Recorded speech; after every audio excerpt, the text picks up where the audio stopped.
doing Rob and Axel MacDonald, but Axel may be Councillor MacDonald may be online, so you may wish to check. Axel, are you online? Yeah. I am online, but not really in a position to speak. Thank you. Okay, thanks, Axel. No, the policy. Okay. Minutes of the previous meeting to adopt and sign as a record, correct record of the planning committee meeting, and the minutes of the meeting held on the 19th of February 2025. Thank you. Don't we agree to those? Yep. Thank you.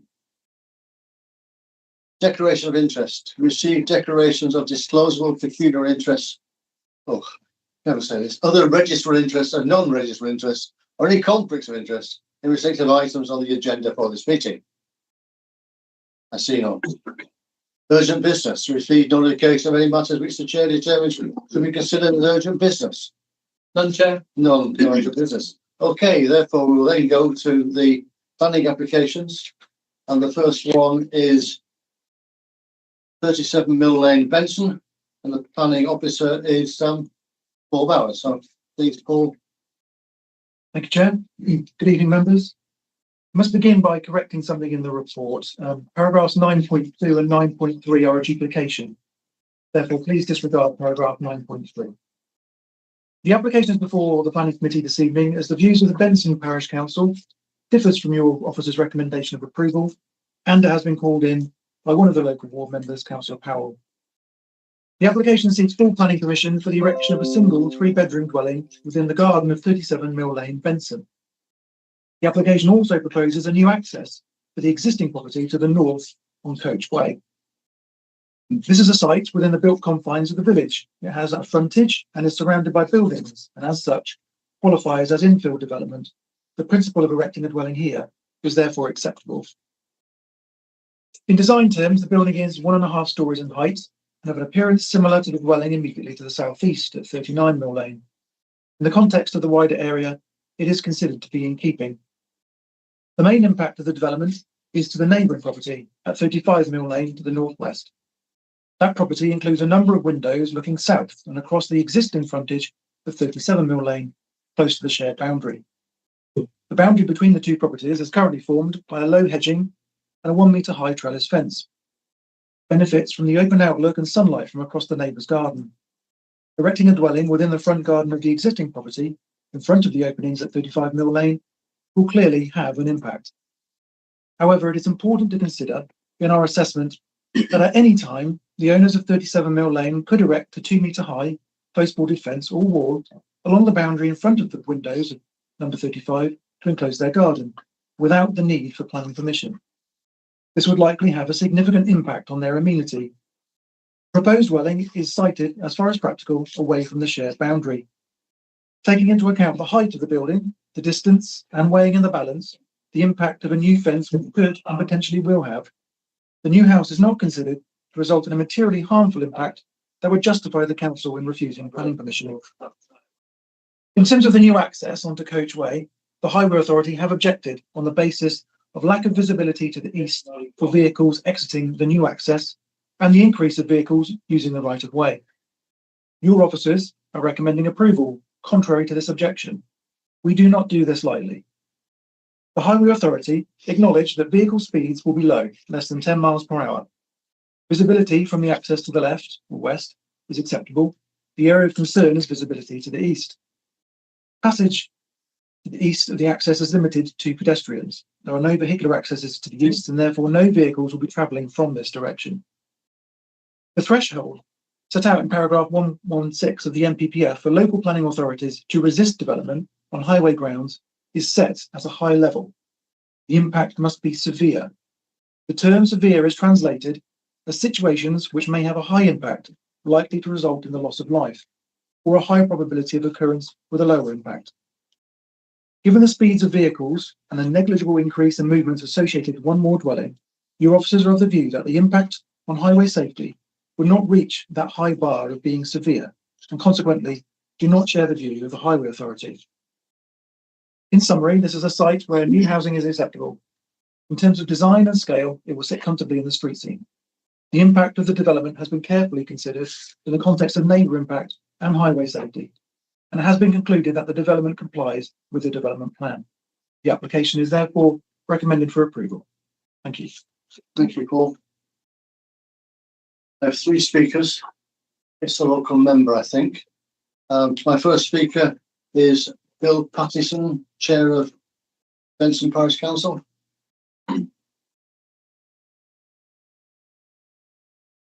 Good evening, Mr. Chairman, councillors, Would you officers. like to take a seat? If I do, I take time to get up again. So I've had a knee replacement and it isn't working out very well at the moment. Okay. So Your 5 minutes start from when you start to speak. okay. Well, I've started at the beginning of my page with highway safety. We remain very concerned about the significant safety issues posed by the proposed development, and we endorse the response of the 5th of September 2024 from OCC's Highways Officer recommending refusal. Daylight and sunlight report, we note the applicant's report on the impact of the proposed dwelling on neighbouring properties, specifically the reduction of natural daylight. The marginality of the flow test results demonstrates clearly that there will be a significant negative impact on these neighbouring houses, even if the theoretical model can be shown to have passed the legal threshold. Contaminated land report. The application's contaminated land questionnaire is neither complete or correct. The 1860 Ordnance Survey map shows that the application site previously contained a gravel pit, which was subsequently used as a rubbish dump.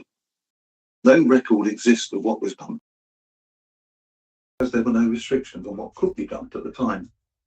The content of this pit could well be contaminated. A recent application for number 43 Mill Lane, close by, which also sits on the site of the former quarry, demanded a 3-phase comprehensive risk assessment to be carried out in accordance with the current government guidelines, and we are unclear why the same conditions should not apply here. In any case, the applicant's contaminated land questionnaire needs to be updated to reflect the facts that are known. Coachway is the last section in Benson of the historic coaching route from Oxford to London, and it consists of a high-banked, hedge-lined, sunken trackway, which has both historic and environmental value. The application, in its current form, seeks to destroy a substantial section of this small historic remnant. The proposal is for a new access from Coachway onto 37 Mill Lane. Necessarily, it is argued by the applicants to allow them to build a second house on their plot. It will be problematic to navigate and will add to the already unsafe conditions on said Coachway, which is an unadopted, narrow stone track with poor or no visibility at key points. Anyone using the proposed Coachway access would have to enter the narrow entrance into Coachway from Mill Lane, up a steep rise, and then almost immediately a very sharp 110-degree right-hand turn into the property. This is a wholly unacceptable solution, designed to maximise the commercial value of the proposed second dwelling, with no regard paid to the safety of existing Coachway residents and users, or to the aesthetics and history of this sunken way. We note that the applicant has already my typing's gone blind. We note that the applicants already have to anticipate it, but they already have to anticipate their plan for plunging a hole through the original hedge into Coachway and felling a substantially large tree and removing existing hedging and erecting a temporary wooden fence. We believe that if the applicants wish to create a second dwelling, they need to do so using the existing Mill Lane for access to their both properties, as the number 39 next door and others along the lane have done. Thank you. Okay, thank you, Ms. Patterson. Committee, have you got any questions from speaker? Councillor Gordon Green. Thank you, Chair. The contaminated land was something that was a flag for me in the report. What was the outcome of the previous report, do you know, from number 43, I think you said? Yes, I don't have that, must be honest with you. But the number 43 has actually got subsidence, and the application was to knock it down and start again because of subsidence. I don't know what the actual outcomes were. We just know that there was a contaminated land report. I mean, I'm sure the officer could go online and find that themselves, just like any of us can on the internet. Yeah, thank you. Okay. Yes, that's a toughie. I'm going to ask about the speed on Coach Lane. Is there any sort of restriction at the moment? Are there any signs suggesting a speed of 10 miles an hour or less? There are no signs at the moment. The whole of the village of Benson comes under a 20 mile an hour speed limit. I'll be honest with you, the state of Mill Lane and Coachway, you can be risking your car's life if you did over 5 miles an hour. It's an unmade road. Yeah. And it's an exceptionally tight turn into Coachway with a telegraph pole on the corner. And I understand today, footway signs can put at the end of the road as well. So it's even restricted So it's a bit of a snug turn, to say the least. So your main problem is just the practicality of getting cars into this new home from Coachway. Yes, I mean it's getting off of Mill Lane into Coachway, and then it's a really tight turn. And at the moment, the garden of the existing property is substantially higher than Coachway itself. So they're going to have to go up here and round up a sharp bend, and in doing so, like I say, they're going to have to remove what was an ancient hedgerow. I mean, it literally is the last little remaining piece of the original Oxford to London carriageway or coachway. Yeah. Which it's got its historic value. Thank you, Ms. Spicer. Okay. Well, the next speaker I have is Paul Stedman.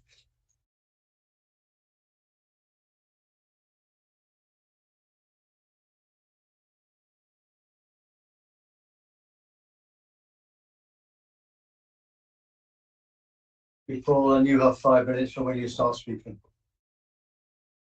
Thank you, Chairman. Good evening, everyone. I'm here to represent a group of neighbours who have objections to this application. Without repeating everything so far and the submissions that have already been made, we'd like to express our full support of the views of Benson Parish Council and the County Highways Authority. The Planning Officer's report is lengthy and detailed. However, it is flawed as a number of objections to planning consent are either understated, overridden on unsupported grounds, or simply ignored. Firstly, the new access from Coachway. The OCC's requirement for visual displays has been overridden despite substantial evidence for their need. Use of the footpath at the south end of Coachway is portrayed as could be used, rather than recognising that it is frequently used, especially by children to and from school. The claim that there is ample room for vehicles to turn or reverse across the footpath without endangering pedestrians is without foundation and totally erroneous. The fact that for a delivery vehicle to exit the new access, they would need to encroach on private property is totally ignored. Secondly, the junction of Coachway with Mill Lane. The safety issues created by vehicles exiting Coachway onto Mill Lane are completely ignored despite the OCC's Highways Department requirement for visual displays and the photographic evidence provided by objectors to the planning consent. Thirdly, the impact of the new house on 39 Mill Lane. The Light Experts report has been accepted as valid, despite containing numerous errors identified by objectors, leading to the impact of light on the front entrance and several windows being significantly understated. That the front garden is overlooked from windows in the new build has been ignored. Fourthly, the historic and amenity value of Coachway to the no reference is made to the fact that Coachway is the last remaining part in Benson of the original coaching road, for the enjoyment of present and future generations, nor to the damage that the new access would cause to the sunken way, which is an integral part of it. In so many matters, planning, hopefully, and certainly the education of our young people, we try to instill the values of heritage, history, conservation, preservation, amenity, society, ecology, environment, and maybe neighbourhood plans, and even health and safety. We believe Coachway merits and deserves consideration under all these headings. The committee may wish to note that one, if not two, previous applications for planning consent for new build with access from Coachway were refused and subsequently on appeal. As the previous speaker said, amazingly, a footpath sign was erected this morning. And finally, to borrow a quote from a fellow Benson resident, how tragic if things wither and no one is prepared to nurture either the old or create the new, then the village will become just another amorphous commuter town. Its singular nature will be lost. Thank you for your time. Okay, thank you, Mr. Stedman. Committee, anybody got any questions from Mr. Stedman? Councillor Topping? The chairman of the parish council made the suggestion that there could be access from Mill Lane, which would improve the scheme. Would you agree with that? Is that an alteration that might enable you to accept the principle of the house? I absolutely would agree with it, and would tell you that two properties, 39 and 39A, and another set of properties further up Mill Lane, have done exactly that. Yeah. They've got piggyback properties sharing the driveway. Yeah. Both with access onto Mill Lane. Yeah. And there doesn't seem to be a reason why that couldn't be done here. Absolutely not. Okay, thank you. Yes, Catherine, sorry. But if that were done, where would that leave number 39 with the same problem? Where would, sorry? The house that's amenity is compromised by this new house. Well, So you throw out one problem, but so that means you No, that's on 35 is the one with the light problem. Can I just remind the committee that we consider what's in front of us, not what might be in front of us. We're not here to redesign things. no, but as I say, this one of the things that's here is the question of the compromising the immunity of what number 35. well, the- I think the one I said was the light affected will affect number 39 actually, Or whatever. and if Quite permission was given for access from Mill Lane for two properties, that would not change the fact that the new property is proposed to be 1 metre from the boundary with number 39 and would still have the same effect as I said in terms of light and privacy. Have you got a question here? Yes. You said you're concerned about the traffic from the number 37 exiting from Coachway onto Mill Lane. Right. Is that right? That's Yes, right. you are concerned. Am I right in saying that already there are 3 properties that exit? There are indeed, and I live in one of them. Yes. Okay. So would one more?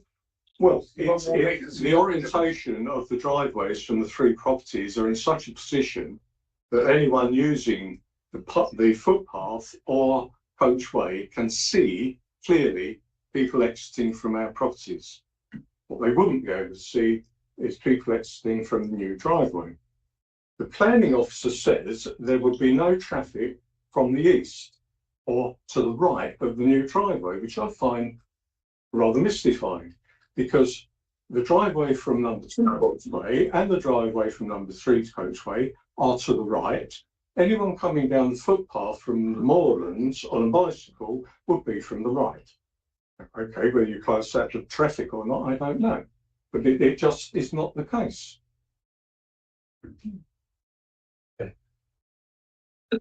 Right, thank you, Mr. Stedman. Thank you very much. Right, our next speakers are Andrea Turner and Tim Hurst. for the applicants, and you have 5 minutes between you.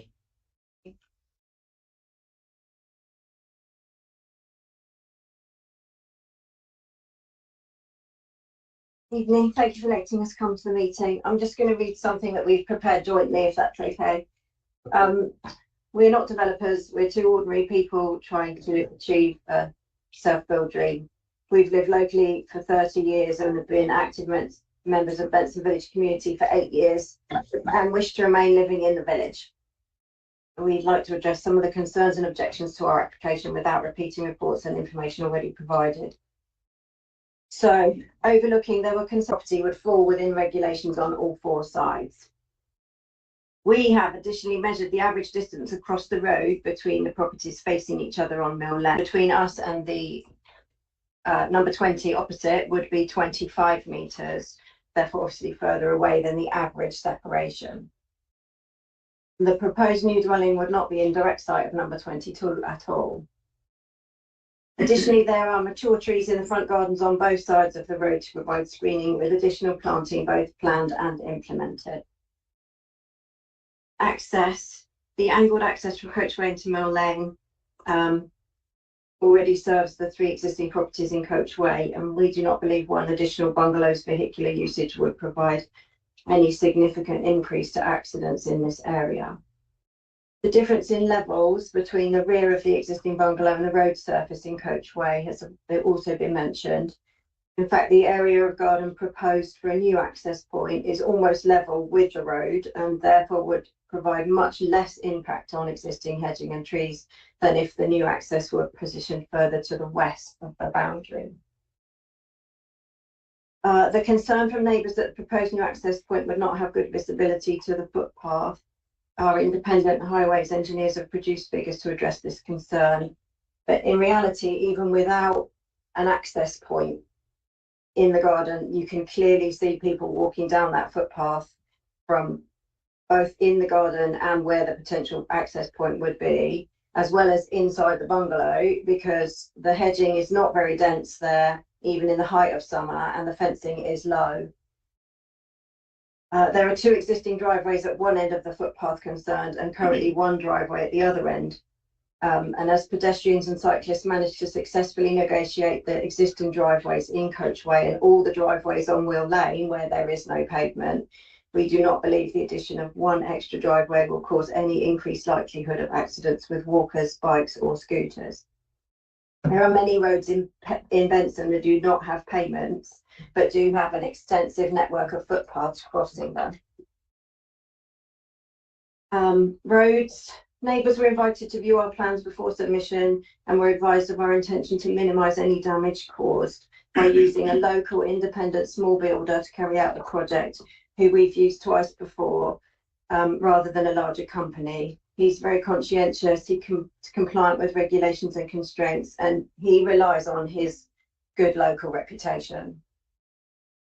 We also tried to reassure neighbours that we would undertake to rectify any damage caused to the road at the end of the build ourselves, and that we would also be happy to join any communal restoration project. Trees, there have been many comments and concerns about trees and hedging. Again, we have tried to reassure anybody who's asked that we do not want to remove any more trees or hedging than is necessary. In fact, we have spent considerable time since moving in clearing ivy, brambles, nettles and dead wood from all the trees and hedging on site to ensure their longevity, as well as infilling the significant gaps with native saplings. We've planted far more native trees, shrubs and hedging than we have removed. We are relocating existing plants to areas within the garden, as well as transplanting the seedlings and saplings of established species to ensure survival. 30 seconds left. Thank you. In conclusion, we feel this plot is disproportionately large for one property, as the gardens are substantial and time-consuming to maintain. The proposed new dwelling is not overpowering on the site, providing a modest-sized property for us to downsize to or for a family in the future, and we feel it makes a much more effective use of the land. It also essentially allows for the very desirable bungalow to be retained. The plot is larger than neighbouring plots which have had developments approved, and we feel this submission and design would be preferable to demolishing the existing bungalow and building one larger property. Thank you. Thank you. Just waiting for you to call. Okay, committee, have we got any questions for the applicants? Well, only that did you consider accessing it from the front? Yes, And why did you not take that route? because it's significantly wider at the back than it is at the front. And the bungalow is positioned in such a way that it would probably need to be knocked down and two new properties built in order for them to have a decent amount of garden and driveway to each property. But I reckon your plot is wider than number 39. At the back it is, yeah. Questions, Crispin, please. Yes. Yeah. Okay. Councillor Gordon Green. You mentioned, so just on that map. Yeah. So I'm talking about the impact onto the road now. On Coachway, yeah. On Coachway and relative to what is already there. Yeah. And how, the community have dealt with it up till now. Where are the other driveways? Where do they come in then? This is one here, Right. here, and there. So they're all on the other side of the road currently. Okay. Okay, Councillor Sadler, have a question? So I just want to clarify. So you're saying that you have to build another property because the current garden is too big for you, and for the house that you've got there, the garden's too big. Is that what you're saying? The garden is really large for one property on that site, yeah, especially for a bungalow, because that would generally be older occupant. So therefore you need to build a new house. We don't need to, we'd like to. Okay, thank you. Okay, thank you very much, Ms Turner and Mr Hurst. All right, thank you. Thanks very much indeed. A local member, I think, is Councillor Powell. Andrea, are you there? Oh, I'm she is. here. I'm here. Can You're you hear here. me? We can hear you, we can see you, and you have 5 minutes and then questions. Yeah, lovely. Thanks, Chair. So I did call this application in for consideration by committee, having received a number of representations from local residents. And of course, I'm familiar with the location and the nature of Coachway. I should make it clear that I am not opposed in principle to the idea of subdividing this plot and erecting a new house on the site. This has been done at the next door property as discussed in Mill Lane and is not an unreasonable development of the block. However, I do think that the proposed access to the existing house via Coachway is unsafe and unsuitable, and I am unhappy with the removal of a mature tree and hedging in order to create an additional driveway. I would like to remind committee of the legitimate objections raised by the OCC Highways consultee on safety grounds and by Benson Parish Council, both of which I endorse. Coachway, as you've heard, and seen, is a narrow track used primarily by pedestrians moving around the village. There is even a public footpath sign now at the junction of Mill Lane and Coachway, indicating perhaps what its primary purpose should be. It lies on the route of an ancient coaching road out of Benson and links properties to the east of the village to the school, the library and shops. There is no separate footway for pedestrians and no street lighting. At present, it serves only 3 properties, all of which, as you've seen, have straight line access to and from the track, whereas the proposed new access would necessitate a sharp turn and the likely need to cross the private property of number 3. Any vehicle exiting or entering the site could be a hazard to pedestrians, and in any case it seems inappropriate to be allowing further traffic on this ancient rough surface road, which is first and foremost a pedestrian route. The junction of Coachway with Mill Lane is very rough and sloping with steep banks on either side, and the Highways comment about safety highlights the incompatibility of this application with Policy Trans 5 of the South Oxfordshire Local Plan 2035.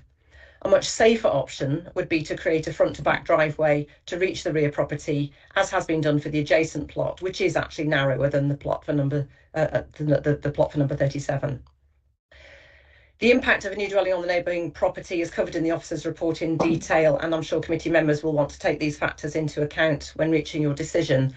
As I say, my primary concern relates to this new access proposed for the existing house at the rear of the site and the unsuitability of coachway for this purpose.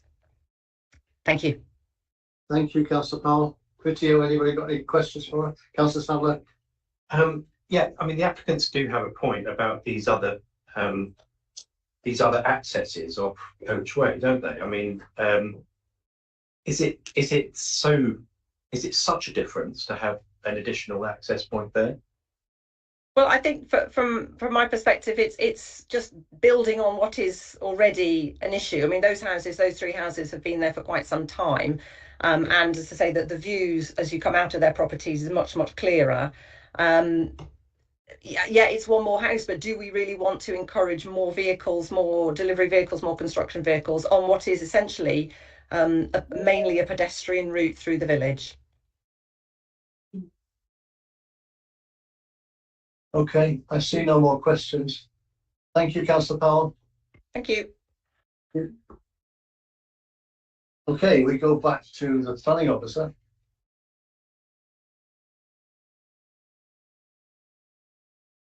Does anybody feel they want to go and see this? Yes. Yes? Yes, I do. Yeah? Yeah. Yeah. I think it's good. Yeah. So that, I'll make a proposal that we have a site visit. Yeah, is that seconded? Yes. Seconded by Councillor Green. Is that agreed? Yes. Yeah, okay. So that will not go forward tonight. The committee will go on a site visit to have a look at this this junction and this area. Okay. We'll move on. Sorry, that was dealt with. We'll move on to 62 Wantage Road. What? Oh, sorry. 62 Wantage Road, Didcot. Planning officer again is Paul Bowers. Paul, can you take us through Didcot, please? Thank you, Chair. As with the last item, I must start with a correction to the report for you. Paragraphs 9.2 and 9.3 are a duplication. Therefore, please disregard the latter. In addition, reference is not made in the report to the emerging joint Southern Vale local plan. For the record, I would like to confirm that regard has been had to this document and the appropriate weighting.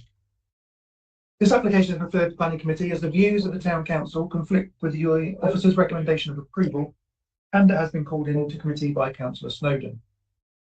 The application site comprises an existing building on the corner of Wantage Road and Sherwood Road in Didcot. Part of the ground floor is an existing commercial unit. The remaining ground floor and first floor is residential accommodation amounting to 4 existing flats. This application seeks to extend and alter the building to allow for the reconfiguration of the existing flats and add 2 further flats, along with the provision of parking spaces and amenity space. This application must be considered in the context of the tilted planning balance in favour of permitting the development due to the lack of the 5-year housing land supply.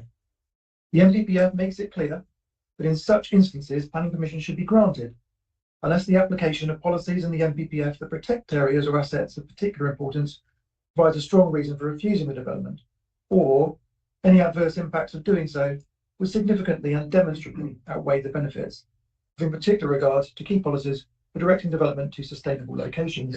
The immediate surroundings are a mixture in terms of uses and design and scale of buildings. On the opposite side of the junction on Sherwood Road is a petrol station. To the north and west are residential properties, and to the south is a pub, a Sainsbury's local store, and a car sales premises, all different in scale, design, and materials. Whilst the extensions will alter the appearance of the building, this is not considered to amount to a harmful visual impact, given the variety in the immediate area. The increase in mass of the building will have an impact on the 2 adjoining residential properties. However, in both instances, there is some planning gain from the loss of existing windows that overlook and bringing the built form away from the boundary to create an amenity space. The development also allows for the reconfiguration of the existing flats, which are below present-day space standards, to bring them in line with today's minimum standards. In addition, a new amenity area and cycle storage is being provided for the benefit of the new and existing flats. Parking also is being provided on site for the 2 new flats. Taken overall, this development provides for improvement to the existing housing stock, the amenities of the residents of the properties, and provides additional housing in a sustainable location within the biggest town in the district. There are no adverse impacts that would outweigh the benefits of this development, and consequently the application is recommended for approval. Thank you. Thank you, Councillor Howard. Right. Councillor MacDonald, I believe, is online as a representative of Didcot Town Council. Ooh. Are you there, Denise? Yes, can you hear me? We can hear you. I can Great. just see you. You're minuscule in the bottom left hand. Ah, there you are. Okay. Shall I Right, you have start? 5 minutes, Denise. Thank you. Thank you for giving me this time to speak this evening. Thank you, Chair. Thank you, Committee. Didcot Town Council is not opposed to the extra provision of 1 and 2 bedroom apartments and actually welcomes such additions to the town. However, we felt that building 2 extra apartments on this site was just too much. We note that in the current layout there is no amenity space, and the new layout would provide some amenity space, which we feel is actually to be inadequate for the increased number of apartments on this site. We must look at what is before us today and be guided by the current regulations and standards applied today.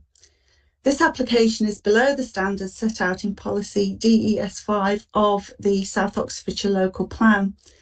This can be considered usual in central town locations, but this is not central and is residential. Why have standards if we allow them to be undermined? Although residential, this site is on a very busy corner. The application itself has 2 retail units. There is also a very busy petrol station to the side and a garage, a pub and a small supermarket, as the officer has already implied. Therefore, there's lots of traffic movements in this small area. This application proposes to have 2 residential parking spaces for the apartments, which at the moment are used for the retail units. So this new development will affect the ability of people to park to access these retail units. They are now more likely to park on Sherwood Road. Increasing parking problems will, in our view, make it more hazardous for traffic movements in this very busy corner. I also have concerns that light will be reduced to the property at 1E Sherwood Road, as it lies to the north of this development, and the increased mass of the development will cause more shading. So those are the views of Didcot Town Council. Thank you for listening, and I hope that you will consider the points that I have made. Thank you, Councillor MacDonald. Anybody got any questions for Councillor MacDonald? Councillor Gordon-Creed? Thank you, Chair. Hi, Denise. Hi.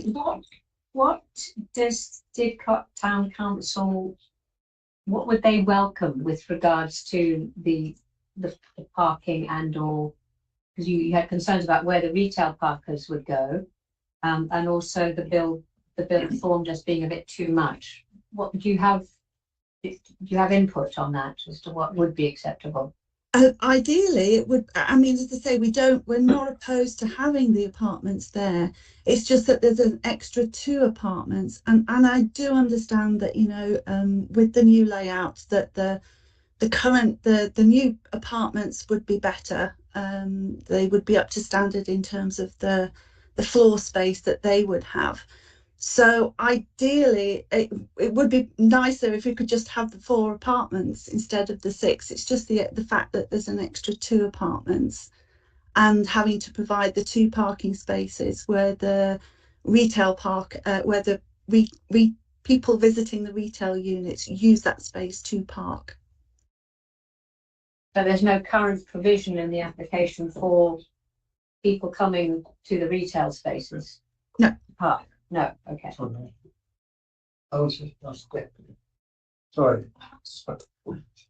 Councillor Topping. I thought I read in Paul's report, Denise, that there was only 1 car space being provided for the 2-bed unit, and none of the others were going to get a car space. So I was more concerned the other way round, that there might not be enough spaces for the users of the flats. Whereas your issue seemed to be a lack of parking for the users of the retail. I mean, do you have any experience of those retail spaces being overused. In other words, that there is an actual need for them to have that number of spaces. Is there a problem at the moment with the numbers provided? Yes, I mean, I have visited those retail units. I have found it difficult to park. And at the moment, there is no parking space for the apartments that are there. But having to provide parking places for those two new additional apartments means taking space away from the retail parking as well. As it is a very busy corner. And the one of the units is particularly popular, the Mountain Warehouse. They do have a lot of visitors. Does that answer your question? I think so. I'm still not clear whether they're taking one or two spaces away. There's two spaces. The report Sorry, indicate one. Paragraph 713 says 2. Oh, it is 2. Right. Okay, I think we've finished the questions. Thank you, Denise. Thank you for your presentation. Right. I have now Mr. Manyar, FT. That's me. Again, you have 5 minutes from when you start speaking. Okay. Good evening, Chairman and members of the committee. May I thank you for the opportunity to address your committee on this development. I'm FT Manyar and I'm Director of Planning for WWA and I represent the applicant. As you know, the local and national planning policy advises that the substantial weight should be given to the value of using the suitable brownfield land within the settlement for homes. Paragraph 125D of the NPPF also advises that the planning policies and decisions should promote and support the development for underutilized land and buildings, specifically if this would help to meet the identified needs for housing where the land supply is constrained and available site could be used for more effectively, for example, converting the space above the shops. The application site is underutilized previously developed corner plot within the well-established built-up area. The application proposals seek permission for 2 additional flats and reconfigurations of the existing 4 flats to provide the high standards of accommodations for all occupiers. There would be no loss of retail floor space or parking spaces. Following the pre-app feedback, the scheme has been carefully amended.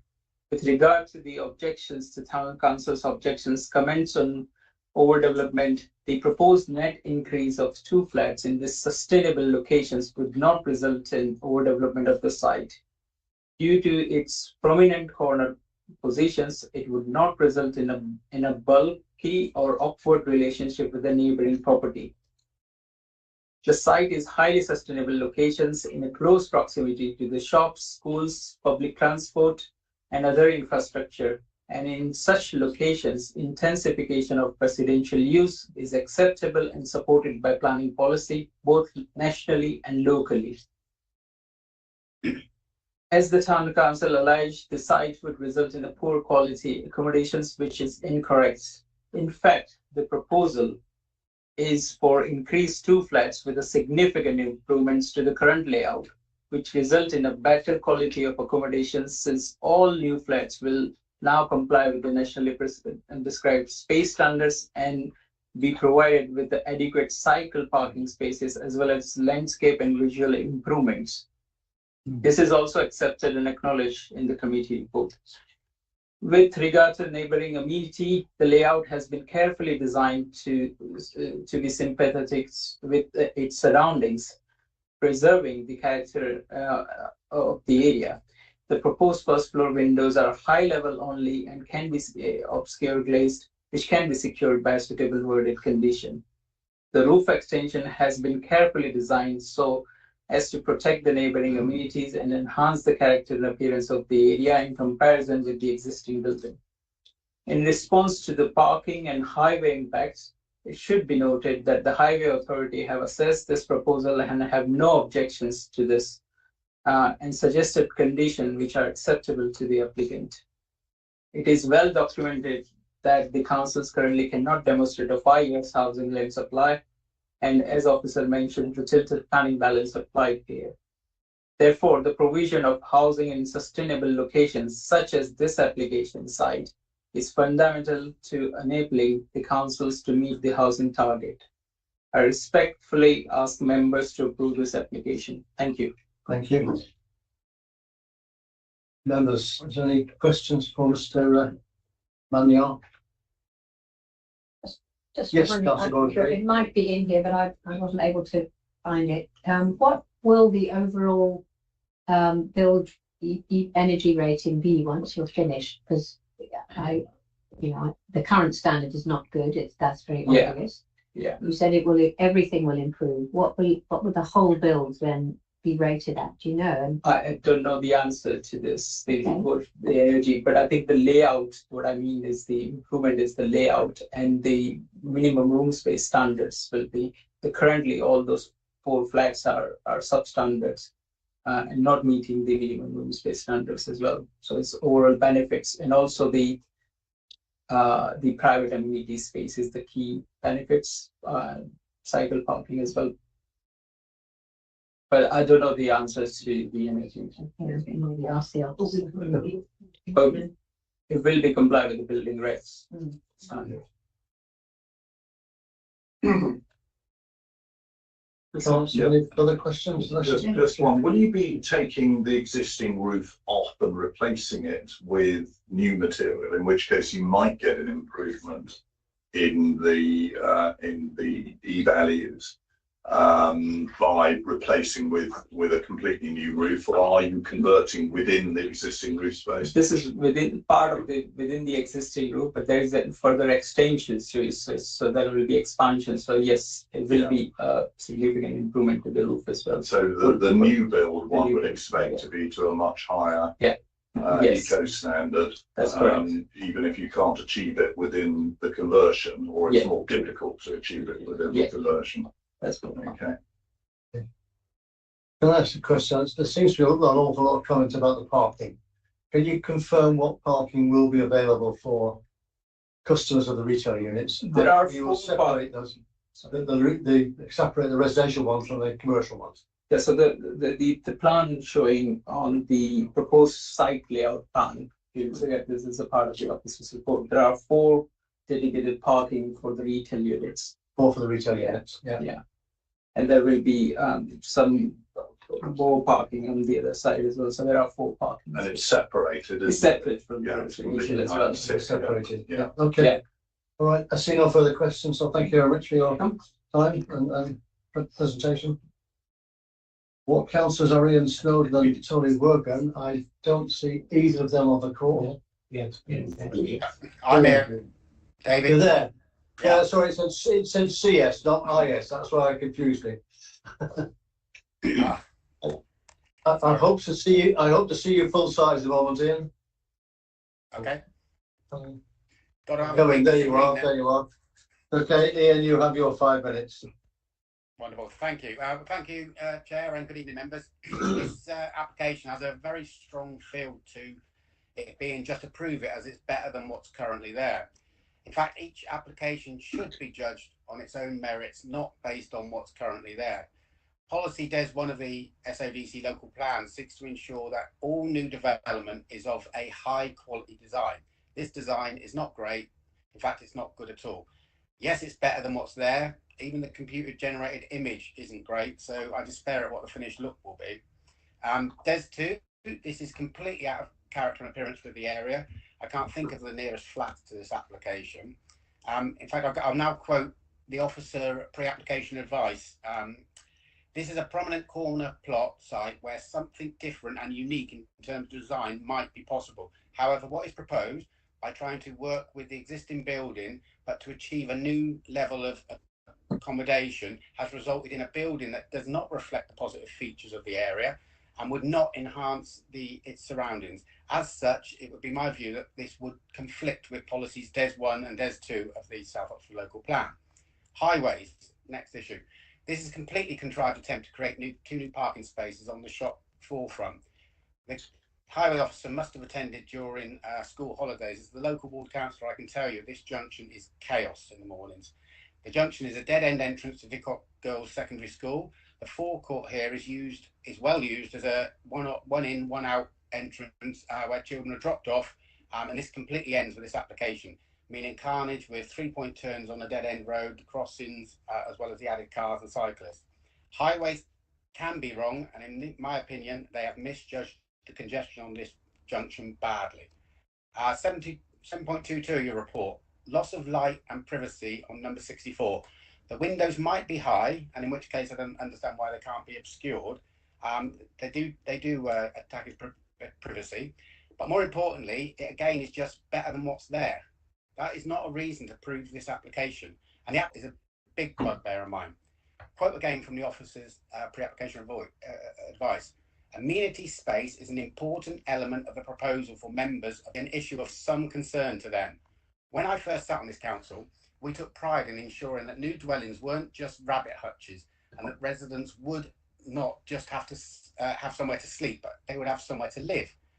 Applications were often refused with the lack of amenity space, even by a few metres, used as a material planning reason for refusal. Now it seems amenity minimum standards are only mentioned in the report to show the residents what they could have had. This application only has enough amenity space for one of the flats, and it's communal. Didcot is still waiting for 3 planning conditioned allotments, so good luck with the new residents trying to get an allotment. It infuriates me that so much data supporting the huge benefits of outdoor and open green spaces, along with the benefits of growing vegetables, flowers, and the exercise. I wonder why this report seems totally dismissive of the lack of anything close to a minimum amount of amenity space. The supposed minimum is 250 square metres. This is just 65 square metres. It's not even close. I wouldn't even start on the lack of biodiversity, net gain. I understand that the council has yet again lost its 5-year land supply, meaning even more houses for Didcot without infrastructure. But there are enough reasons for you to refuse this application.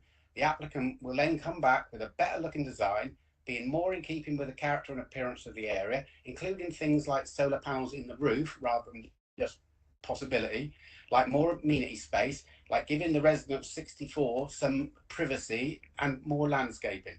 This application should not be approved just because it's better than what's there now. It should be judged on its own merits and refused as a poor example of what this council expects, and more importantly, what the residents deserve. Thank you, Chair. Thank you, Councillor Snowden. Right, Committee, has anybody got any questions for Councillor Snowden? Councillor Sadler. Yes, Councillor Snowden. Could you just again talk me through that Sherwood Road bit, because you said about that being a dead end, effectively people having to do 3-point turns. Just run past that again. Wonderful, because I did rush through that. I didn't know how long 5 minutes. It's always very different when you're talking as opposed to listening. That's fine. I think it's really important because of the points you made about having to use that for school drop-offs and so forth. Just describe that chaos again. So currently, where the plans are putting 2 parking spaces, that's actually the exit to the forecourt. At the moment, you drive in off Wantage Road and you come off into Sherwood Road. So a lot of parents pull in there outside the bike shop, the kids jump out, and then they quickly pull out onto Sherwood Road.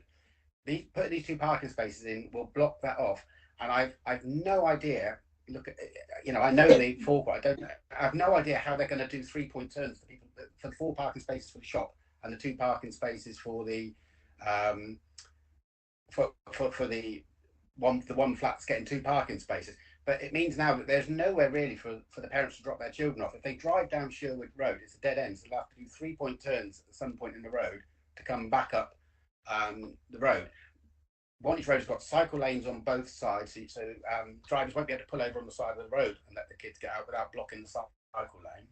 Yeah.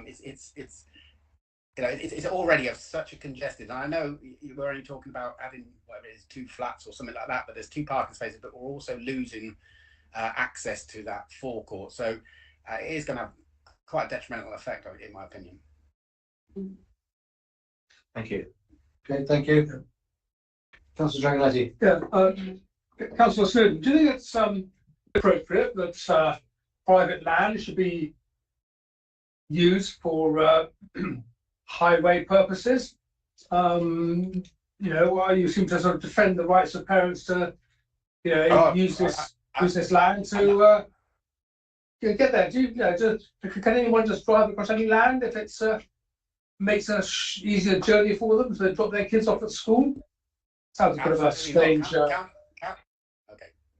Councillor Sadler asked me what the position was at the moment, so I was explaining what the position was at the moment. I gave no opinion on whether it was, I believed it was right or lawful or anything like that. It's a car park for a shop at the moment, so I don't think they marshal it very well because they never know if it's going to be a customer or someone dropping off kids. And apart from that, it's a very well run business, which I think has a lot of community spirit and ties now. And so in the morning, the bike shop is not full of customers, so I think they're quite happy to give back to the community a little bit.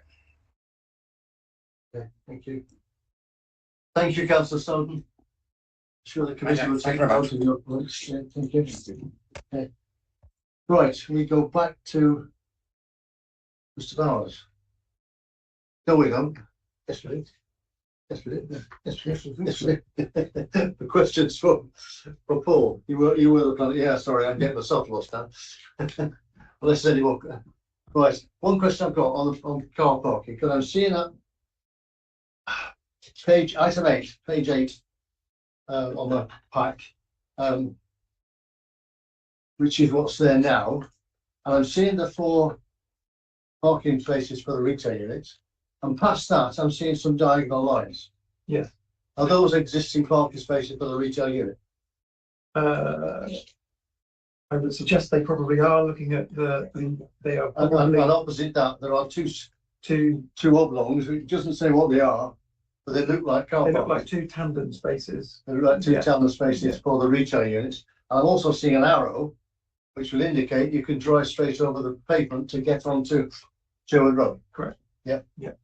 So effectively, there are 8, 9, 10, 11, 13 parking spaces for the retail unit there now, and we're reducing that to 4 for the retail unit and 2 for the flats.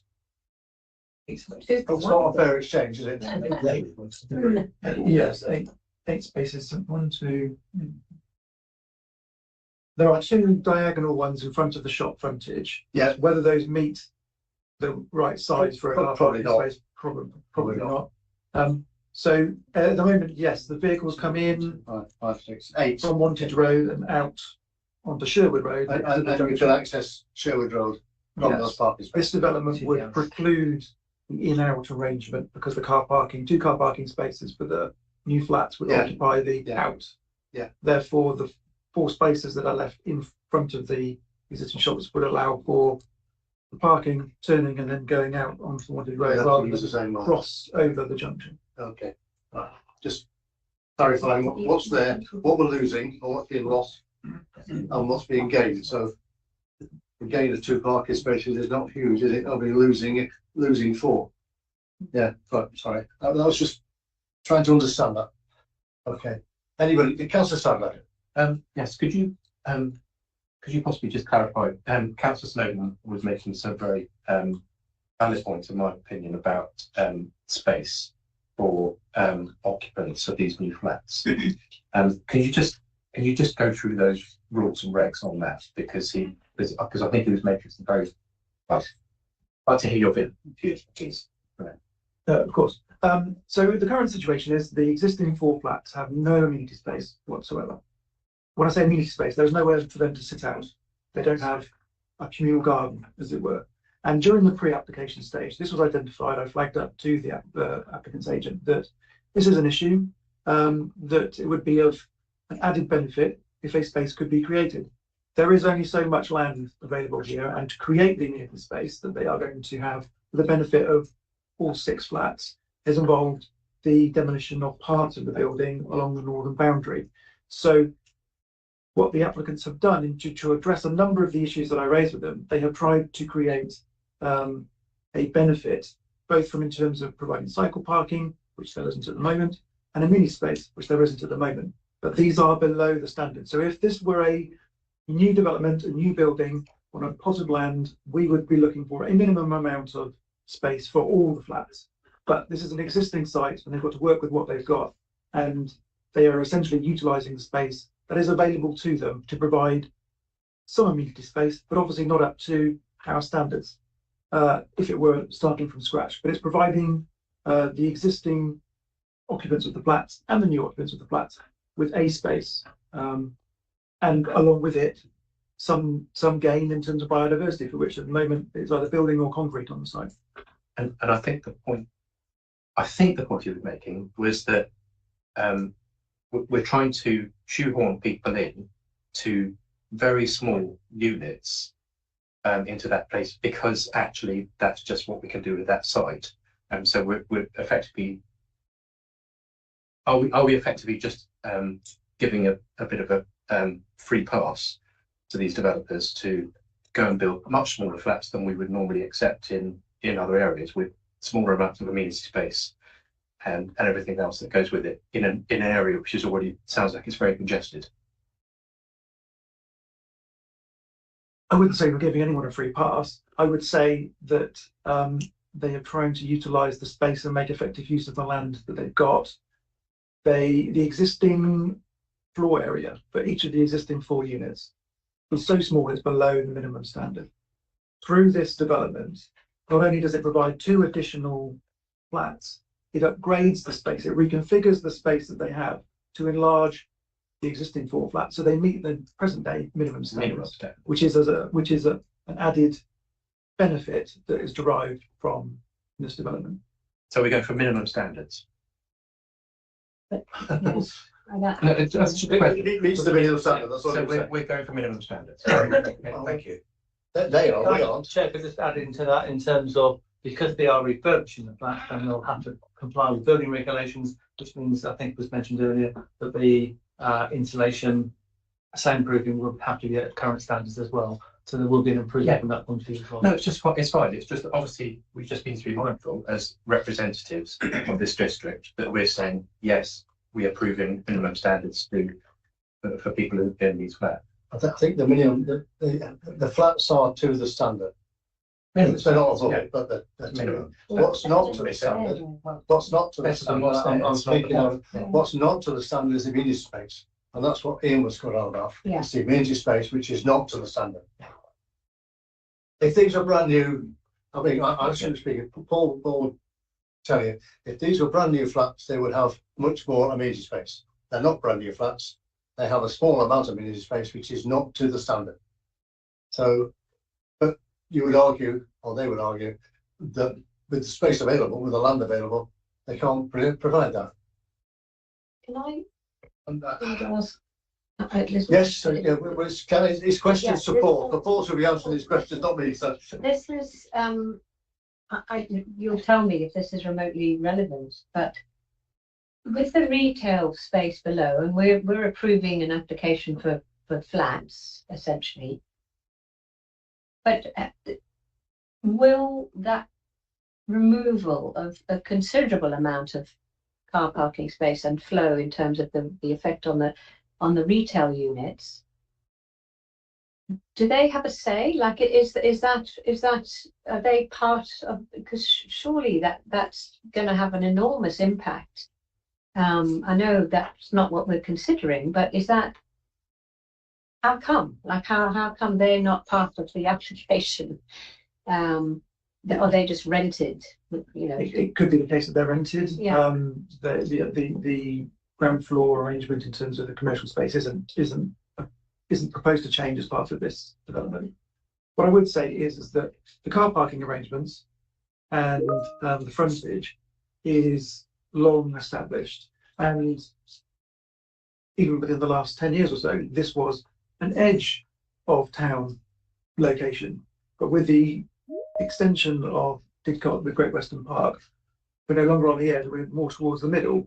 And so it's become a more sustainable location than it was when it was originally built.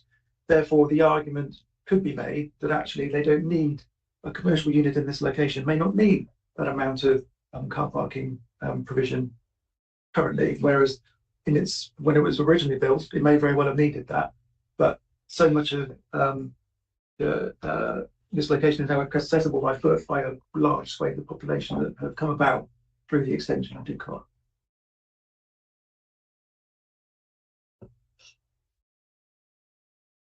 Yeah. Paul, but when you visited the site, which I'm sure you have done on several occasions, were all the car parking spaces occupied for the retail operation? No. I think we have the photographs that I took whilst on site, which would have been relatively early in the morning. And from memory, there we go. Oh. That was it. I think that vehicle was probably in motion at the time, but that was the situation when I went relatively early in the morning. Probably it would have been term time. I know sort of street view again. There's only looks like the same two vans are parked in those for that retail operation. So it doesn't look like there's a huge amount of retail visitors, customers appearing by car. So yeah, I suggest there's not a great need.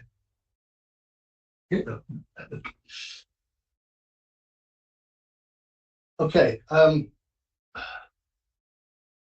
We're still in questions for the planning officer. Has anybody got any more questions for the planning officer? Just one. Just looking now at the photograph, will the new scheme enhance the look of that? Will it be replacing that surfacing?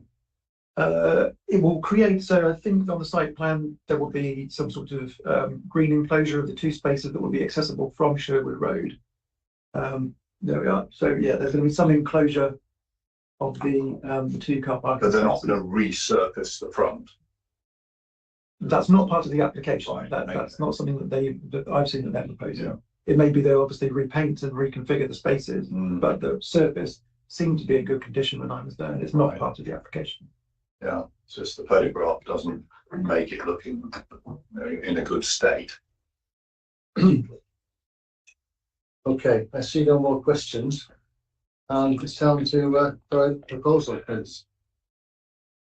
Councillor Regulator. I would propose to adopt the officer's recommendations. I think it is providing additional residential units, and although Council Stone doesn't like the design, I think it's to some extent obviously the new building will be just as attractive as the current design, and I think that the car parking situation is realistic. It's not another huge need for car parking there for the retail operation, and one bedroom flats don't always need everyone having their own car park.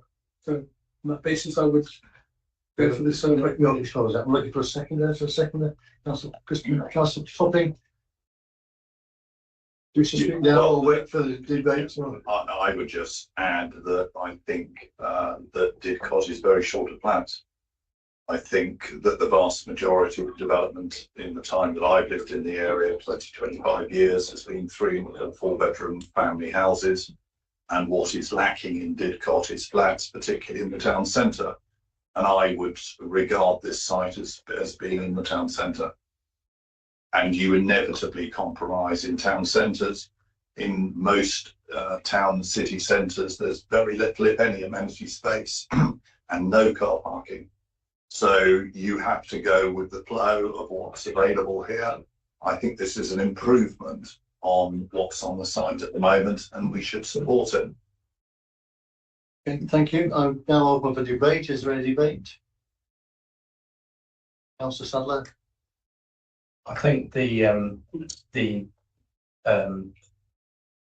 sort of impassioned response I got from Councillor Snowden was that, and Denise Saxon as well, was that obviously it may be an improvement, but they could do better. And I think that's what I really took from this. And it looks like it's quite easy for those of us who don't live in Didcot to look at this and go, well, it's all right for them. They can manage. They've got their little one bedroom flats. They don't need cars because they live in Didcot. They got all the facilities around them. So I think it's a case of not in my backyard, it's okay for them, they can put up with it.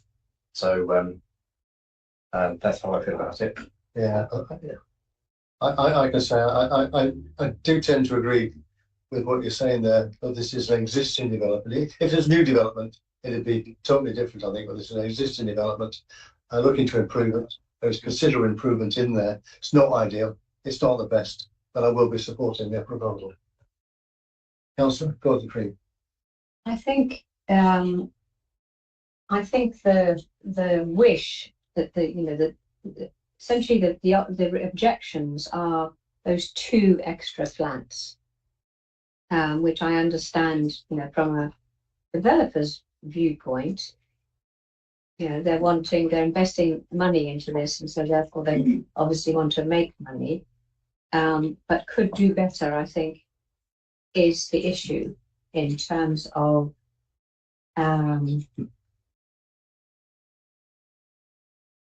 just making sure that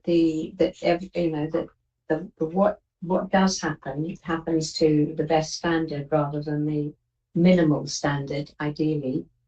I guess we don't have a whole lot to say about that, apart from making compliant with our current building requirements.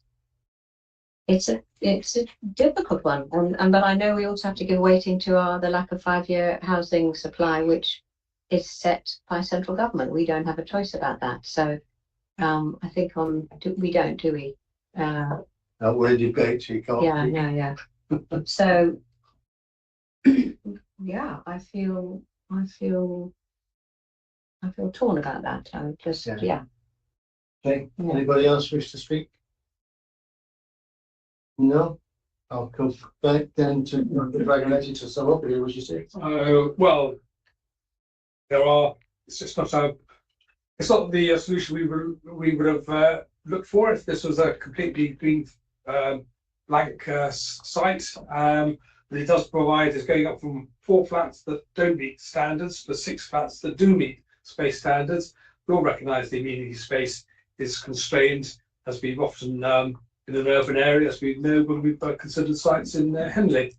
So on balance, and I think this we should, this is a proposal that's worth supporting.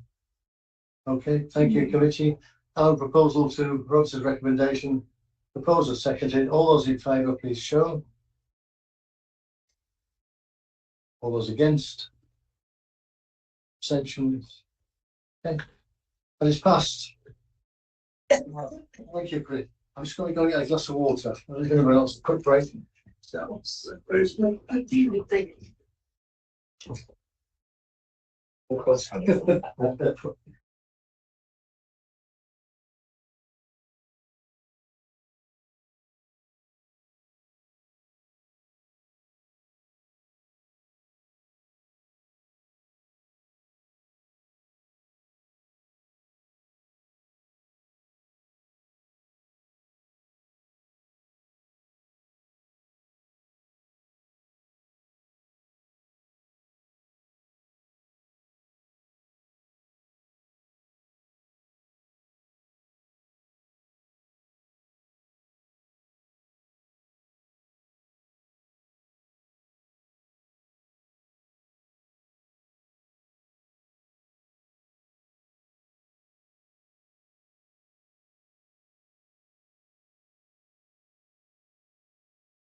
Right, we'll carry on. We're going to Shiplake, the old Vicarage Church Lane, and the planning officer is Mark Cullen.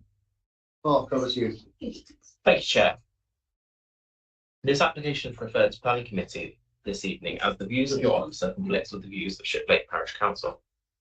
This application seeks planning permission to demolish the existing structures on site, including 2 pre-existing houses and the erection of 4 new detached dwellings. The development would be accessed off Church Lane by 2 accesses. One is pre-existing at the top of Church Lane, and the second is a historic access which will be reopened. The reopening of this historic access has been granted planning permission last year. The scale and design of the individual dwellings is considered to be acceptable and responds appropriately to what is a reasonably eclectic architecture experience locally. Each property would be served by adequate parking and private amenity space. The impact on neighbour amenity, impact on highway safety, ecology and trees are all considered to be acceptable as identified within the report before you. In addition, the council is satisfied that the development would ensure appropriate provisions for drainage and carbon reduction measures. The principal matters of concern in respect of the development are the landscape and heritage impacts caused by the proposed development. The council's landscape officer has concerns about the impact of the setting of the village. However, the landscape officer notes that changes to the use of materials and the proposed landscaping on the site would help over time to mitigate the visual impact of the development. These can be secured by planning condition and legal agreement. The landscape officer does not formally object to this application. The council's heritage officer raises concerns to the impact of the setting of the nearby church. The church is considered to have a wide-reaching setting with views of the crenulated tower possible from some distance. The proposed development would sit in the foreground of the church, to which the heritage officer is concerned may affect the prominence of the church tower from wider views. The heritage officer concludes that the development would result in a low level of less than substantial harm. In respect to the landscape concerns, officers consider the level of landscape harm to be quite minor and that over time the landscaping of the development would appropriately address any harmful visual change to the setting of the village. In respect to the heritage concerns, officers are mindful of the setting of the nearby church, but it is clear that the development would not be obstructing views of the church and that, as with the landscape concerns, the development would in time be softened by landscaping which would help to reduce the prominence. In respect of both landscape and heritage matters, the principal public view in question is from Reading Road, which is used by vehicles only and are only short-lived views. Wider views from the site would not be possible in the absence of any public rights of way. Both the concerns of the landscape and heritage officer also include the impacts upon Church Lane. In respect of the views from Church Lane, it is clear that the development would have a noticeable change to the path of the lane. However, the development would result in built form being taken further away from the lane and would be landscaped to soften the visual impact. Other properties are also visible from the lane to a more obvious extent, and officers do not consider the proposed development would be dissimilar to this. Notwithstanding this, the council's heritage officer has identified that the development would result in a low level of less than substantial harm to the setting of the church. Accordingly, officers must be satisfied that there would be a public benefit that would outweigh the impacts. As mentioned this evening, the council is currently unable to demonstrate 5-year housing land supply. Accordingly, the grant of planning permission for this site would make a contribution to the current deficit, albeit a small contribution.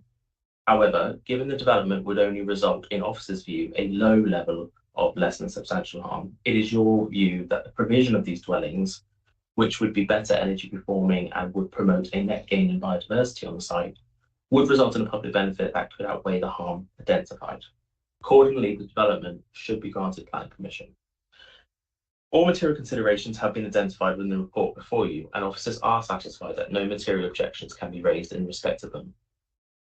Accordingly, officers recommend that planning permission is granted this evening, subject to planning conditions in the appendix and the completion of a Section 106 agreement to secure biodiversity net gain monitoring and management for 30 years. Please note that within the report before you, we now have one less planning condition. The applicant has been granted their Great Crested Newt license And this license only requires one condition rather than the two that I had anticipated. So condition 17 relating to Great Crested Moot is therefore deleted. Thank you. Thank you. Thank you, Mr. Pollen. I have two speakers registered. The first one is Councillor Chris Penrose of Shipwreck Parish Council. I see, Chris, you're there on the screen. I am indeed. Hopefully you can hear me, Chairman. We can hear you and see you. Then you have 5 minutes from when you start speaking. Super. So thank you, Chairman, and Planning Committee. Thank you for the opportunity to speaking on behalf of Shiplake Parish Council. This location is in the oldest part of Shiplake Parish and is part of our MADE Neighbourhood Plan's Special Character Area Number 2 as defined in our policy SV23. This location is important because it's the first and key view on entering Shiplake from the south. The views from the road across agricultural fields to the old vicarage's historic walls, the mature planting, and beyond it to glimpses of St. Peter and Paul's Church and Shiplake College lifts the spirit and helps make Shiplake feel like the rural parish it is. Shiplake PC do not dispute the dilapidated houses nearest to the old vicarage need to be replaced. However, we object to the scale and number of the proposed extra housing, and in particular dwelling D, which is built in open land where there's not currently a home there at all, which impacts the views, especially from the Reading Road. And we also oppose the proposed access route. Let me kind of talk those in detail.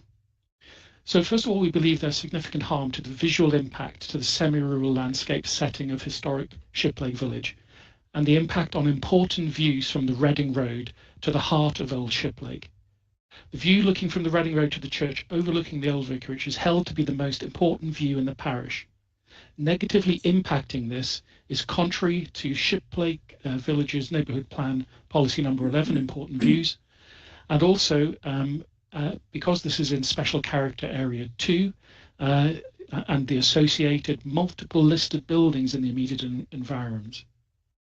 We're concerned on the impact of this development on policy SV12 as well, on dark skies and lighting on this particularly dark part of Shiplake. As the officer has said, the Heritage Officer considers that the loss of the existing building and the replacement with 3 dwellings proposed for this part of the site diminishes the contribution the old site, vicarage site, makes to the significance of the church, and that the change to the character of this localised area would dilute the semi-rural character of its setting. And the development would obstruct, not obstruct views of the church, but would appear as more prominent elements than the church tower, which would affect it in its setting. The developer and also the officer there in the series of photographs shown has presented mainly views from Church Lane and actually an opinion of impact. Officers have been happy about fewer houses than a previous application and a better landscaping plan, and only offer opinion in their assessment of the impact on the setting and the level of material harm to this treasured view. It's Shiplake's considered opinion it will cause irrevocable harm. Our concern is particularly the size and scale of the new houses in this open area.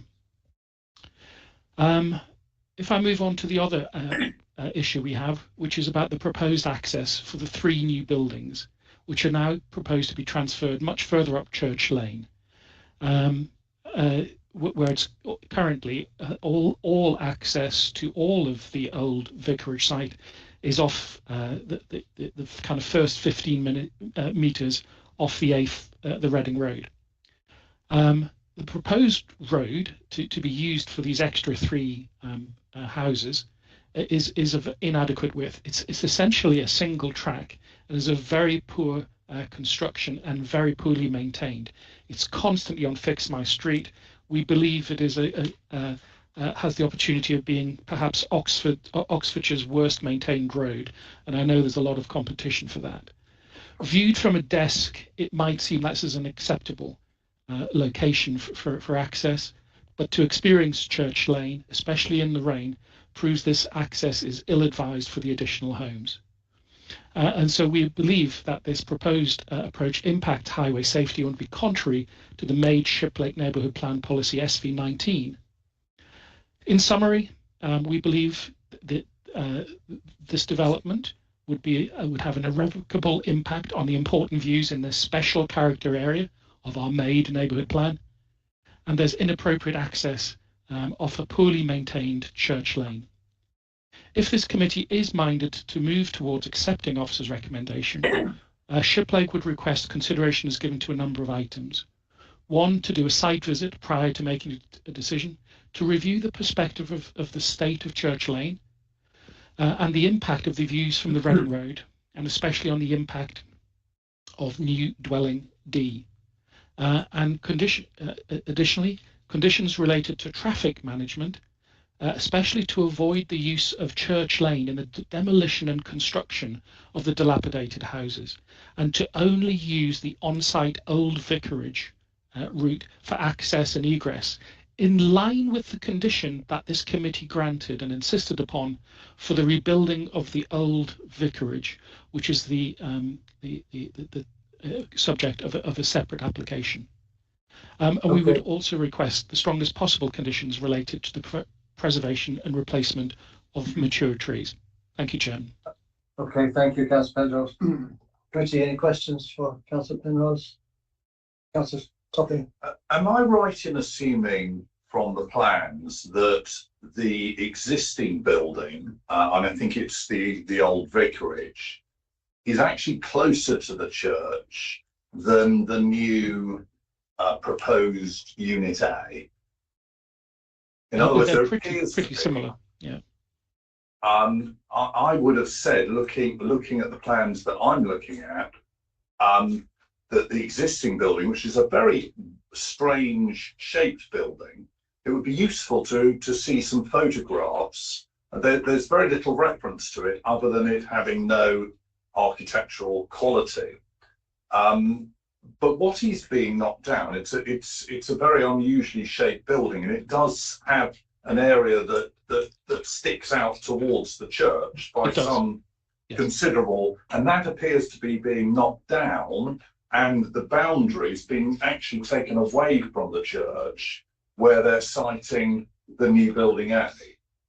That's true. So if viewed from Church Lane, the new houses would be slightly further away from the church. Further away from the church. The trouble is, of course, that brings it closer to the boundary, impacting the views from. Yes, no, I get that. Yeah. From the road. But it's particularly Unit B that seems to be further back, and would have more impact on the angle from the Reading Road and the view of the church than A. A is quite well sited in that respect, because it is set closer to Church Lane, whereas B and C, I would say, are further back, and therefore might have a larger impact. And potentially D as well, from different angles, i.e. when you're closer in. Thank you. Okay, thank you. And no further questions, so thank you very much, Councillor Penrose. Thank you for your time. Okay, and I'll call on Adrian Gold, who I believe is the agent.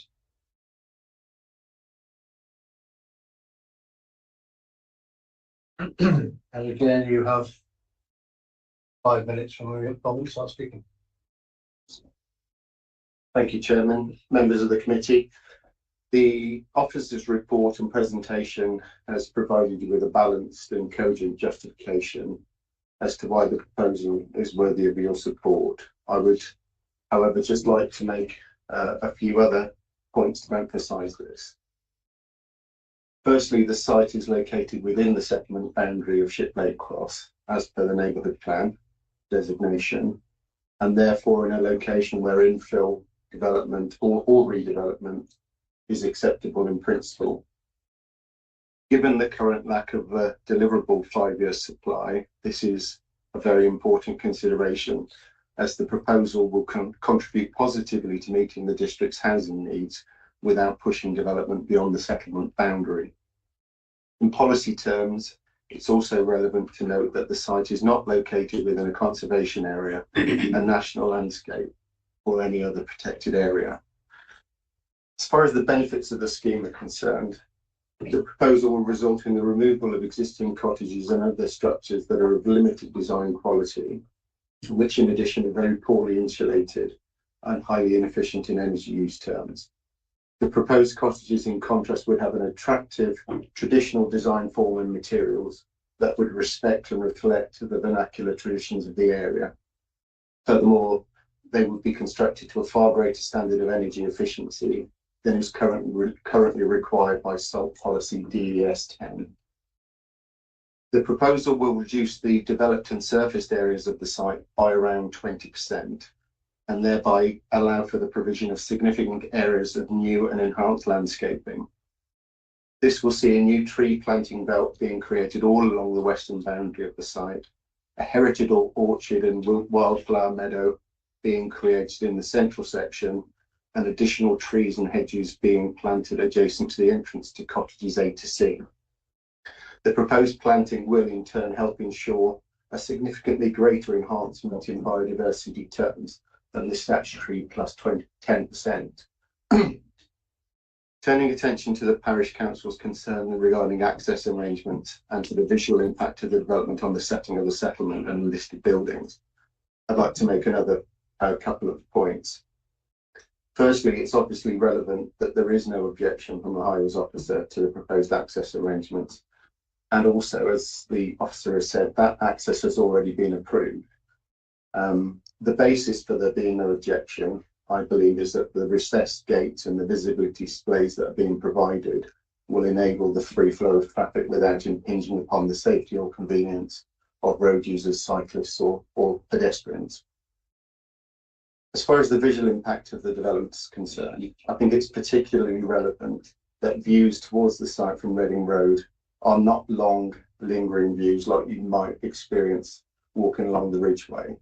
They are instead glimpse views through gaps in the roadside hedgerow that you're only likely to experience from a moving vehicle, given that there are no footways on either side of the main road when approaching the site from the southwest. I think it's also pertinent to note that the landscape character of the land to the southwest has also tangibly changed in the recent past following the development on this land of the new rugby and football pitches for Shiplake College. And on a de facto basis, there is now a much greater sense that one has already left the countryside well before reaching the site when travelling towards Shiplake Cross from the Reading direction. Furthermore, it's already the case that the existing cottages and other buildings are exposed to glimpse winter views from the Reading Road. Therefore, although the proposed new cottages will potentially be more prominent in the short to medium term until the extensive new western boundary planting matures, the contextually appropriate design and form of the buildings would help ensure, when seen in conjunction with a roadside development on the opposite side of Reading Road, that they did not appear visually jarring or incongruous. Finally, I think it's important to recognise that the new buildings and planting would not block existing views over the top of the dense Church Lane boundary planting towards the tower of the listed church and the taller college buildings that are located to the east of the site. Taken together, it's considered that the initial short-term visual impact would be more than outweighed by the array of long-term benefits that the scheme would deliver in terms of the enhanced design quality and energy efficiency of the cottages, the amount and quality of the proposed landscaping, and with the substantial B&G enhancements that would be derived from the proposal. It's hoped, therefore, that members will be happy to endorse the officer's recommendation. Thank you, Mr. Gould. Committee, have you got any questions for Mr. Gould? Councillor Topping. How is it proposed?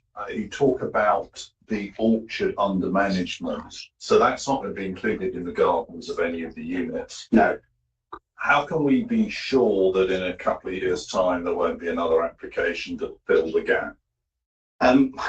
So it's not just the central all of the planting. So the residential curtilage of the properties, although they provide garden sizes to above standards, all of the structural planting, all of the new planting, apart from a few of the hedgerows, are probably outside of the residential curtilages, and they're in an area that will be under management company control. There are various conditions, and the legal agreement also, which will govern how the planting is provided, and not only provided, trees are protected during the construction process, but also that the new planting is maintained suitably for an extended period. So the minimum period would be required to be maintained as part of the B&G situation is 30 years.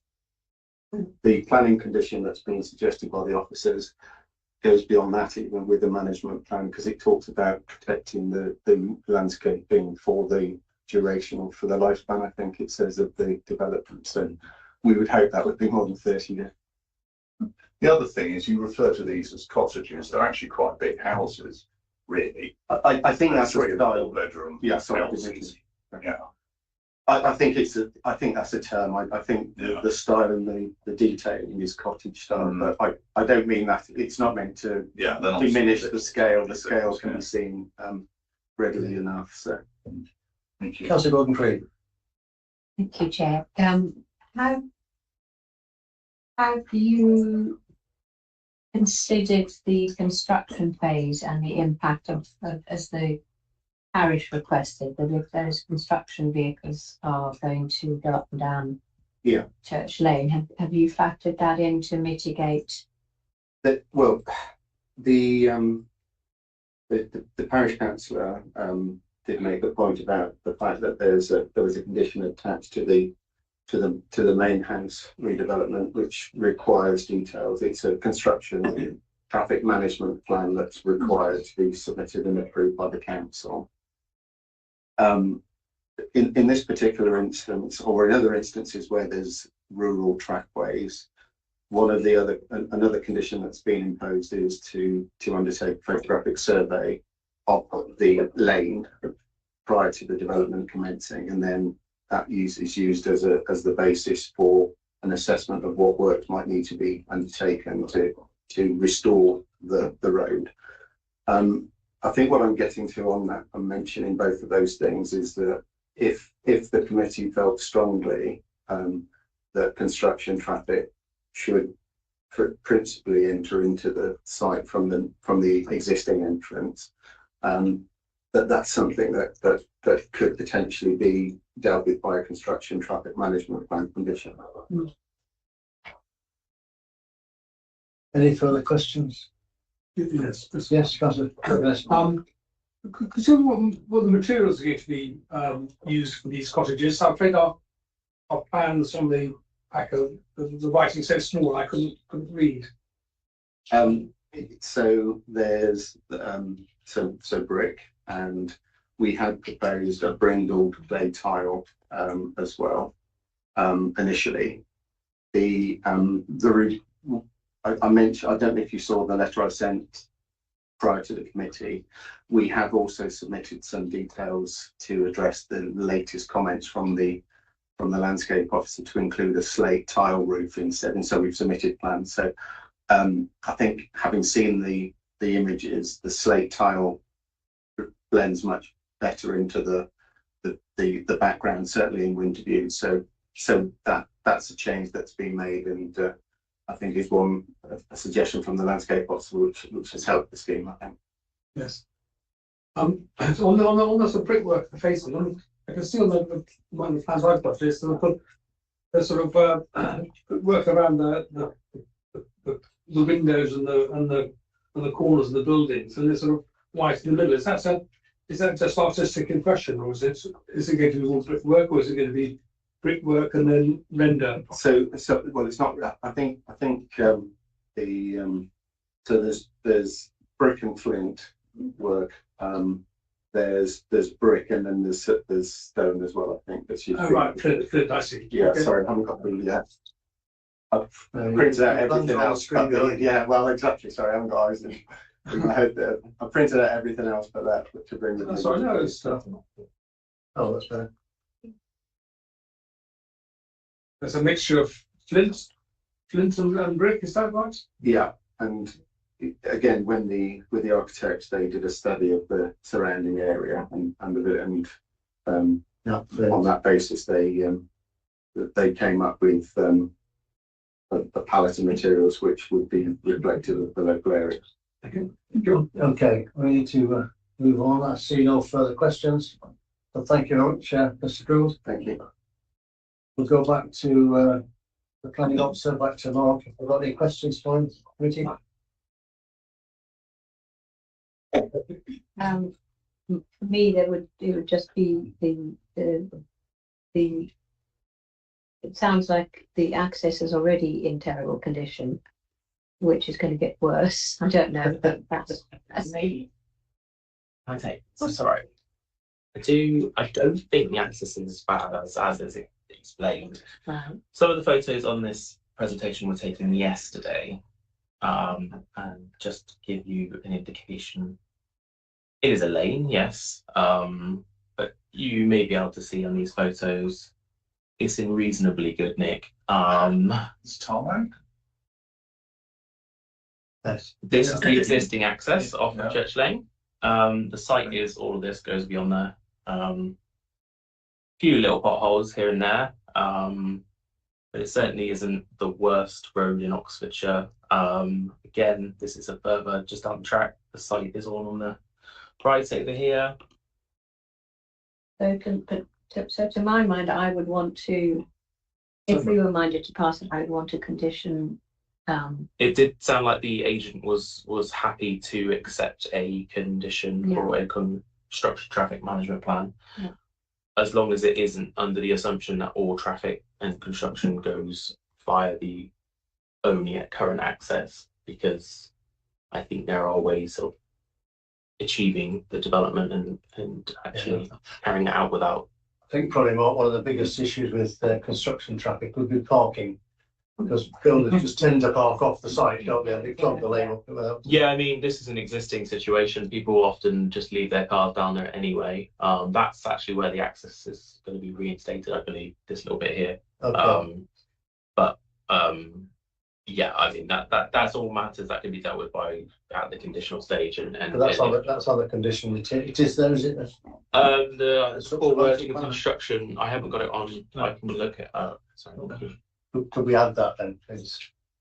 That if that's the committee's intention, then that would have to inform tonight's recommendation. So you'd need to reiterate that if a motion is made to support. Yes, I think we need it. That photograph is looking from the church back towards the main road, isn't it? Yeah, so we are just past the church. The churchyard is on our right there. There is the vicarage property, which is the large red building there. The site is on the left. And if you keep going down, you'll hit Reading Road. It's not looking like the worst road in Oxfordshire. No, I think that's certainly not. I've seen a lot worse than that. So that side of my house is worse than that, and that's supposed to be a B road. Yeah, sorry. Right. Are there any further questions? I mean, I think we've accepted that traffic management plan needs to be in place. So Mark will actually now beaver away and create a. So the standard condition wording I've got is that a construction traffic management plan needs to be agreed. It doesn't outline what we expect to see within that construction traffic management plan, but I don't think we've got one that's really detailed to me. But you know what one's all but about. That would be something that our highways liaison will know of and expect to see certain details. Okay, all right. So if you know what, there's no more questions from Mark, then I'm looking for a proposal, please, from the committee. I would propose going with the officers' Going with the officers' recommendation. Is that seconded? That's deleted to condition 17. Yeah, we've deleted condition 17 and the additional. Sorry, deleting condition. Deleting condition 17 or replacing condition 17 with a well. If it makes it easier. Or whatever, one of the two. Is that what to? I can't remember what 17 was now. 17 was the second license condition. Oh, that was the yes. So it's not required. But deleting condition 17, everything moves up one, and we add another condition, which will be 21, for a traffic management plan to be submitted prior to commencement, I suppose. Yeah. Yeah. Okay, that's the proposal. Is there a seconder for that? Yeah, thank you, Catherine, thank you. Do you wish to speak or? All right, No, yeah, I just think it seems there is nothing really strongly material we can object to, and therefore I think you to accept the recommendation in this case. Yeah. Apart from the amendments we've already mentioned. So I'll open it up for debate. Is there any debate? Anybody wish to speak? Debate? I would just wanted on record to try and honour as much of what the Sorry, Becca. to honour what the parish were requesting, if we were minded to pass this, that some of their stated requests were. Well, you have to be conditioned. I thought that's some. Well, the traffic management was one of them. I can't actually remember what else They suggested a site visit. That's just the site visit, which you're not going to do. No. And I must admit, we're a debate, so I can't sort of comment. So. Richard, do you want to speak? No, I don't want to speak. Okay, we'll go back to Councillor Topping to sum up. Yeah, I think this is an application that provides for high quality homes, and the way that it's been designed, I think, minimises its negative impact on the listed building. In fact, it will create a scheme that is taken back away from the listed building compared to what's there at the moment. It removes two buildings that I still haven't had a lot of visibility as to what they are. I have seen flashes of photographs, but they appear to be not in very good condition. I think would be a better assessment. This scheme also provides considerable woodland in the centre of the site, which I'm assured will be there for the next 30 years or more. I can't see any particular reason why Unit or Cottage D causes a particular problem being at that end of the site, even though there's nothing on that end of the site at the moment. If you look in the wider context, there do seem to be other buildings on or close to that road, and there are units on the other side of Church Lane. And in effect, this is infill within the built-up area of the village. So it's not perfect, but it's good enough in my view. Okay, thank you. So I've had a proposal. Sorry, yeah, proposal seconded. All those in favour, please show. That is unanimous. Thank you. Okay, we'll move on quickly to just down the road to Shiplake Road. And Binfield Heath. And again, our planning officer is Mark Holland. So, Mark, could you take us through this one? Yes, thank you, Chair. This application is referred to Planning Committee as the view of your officers conflicts with the view of Binfield Heath Parish Council. This application seeks planning permission for the erection of a new stables building on the application site, including the provision of parking in the turning area and alteration to the existing access to move it eastward. The stables building would be approximately 5 metres in height and would be finished in timber cladding and grey roofing. Concerns have been raised by locals about the impact that the proposed development would have on the landscape character of the area and the impact on the amenity of neighbours by reason of noise, smells associated with the stables. Officers have carefully considered the impacts of the development on the local landscape and have considered the development in context with the aims of the neighbourhood plan. The development would introduce a land use which is typical of the countryside, an open countryside, and this area. Equestrian use and grazing land is commonplace within Binfield Heath. There are no policies in the development plan that would guide the provision of stables, neither are there any policies that specifically state where stables should be and should not be provided. The development, whilst introducing a new building, is set off the highway and would be set behind existing vegetation, which is to be strengthened, which would reduce the visual impact of the development, reducing its prominence in the landscape.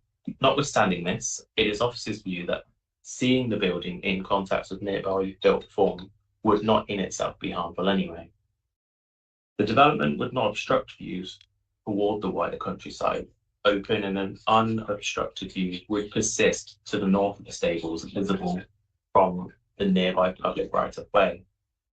The development maintains an open and spacious character with ample space around the stables between the development and neighbouring properties. In subject condition, the site can be landscaped to assist with softening the impact of the development in the long term. The stables would be in excess of 21 metres away from any closest neighbour, which at this distance would not present any immediate physical impact on the amenity of these neighbours. At this distance, and given the relatively modest scale of the development, officers do not consider the development would present itself adversely on neighbours.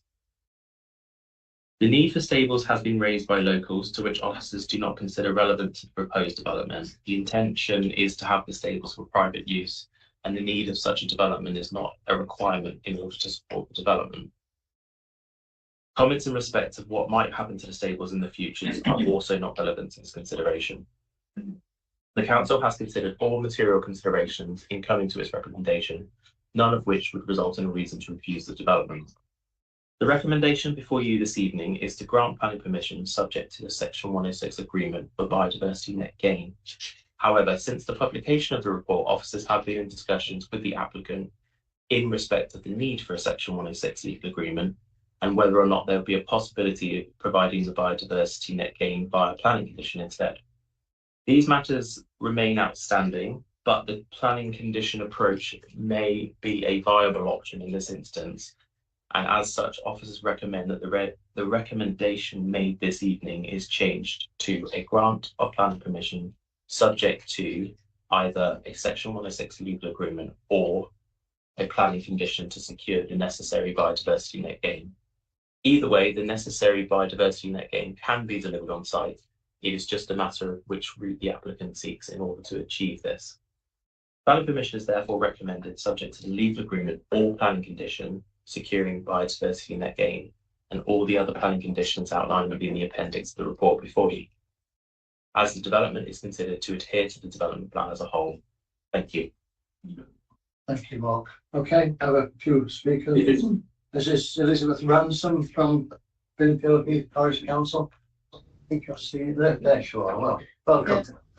Here I am. Good evening. Thank you. Yes, I do accept that this is an application for a stable in a field in a rural village, but it isn't quite that simple.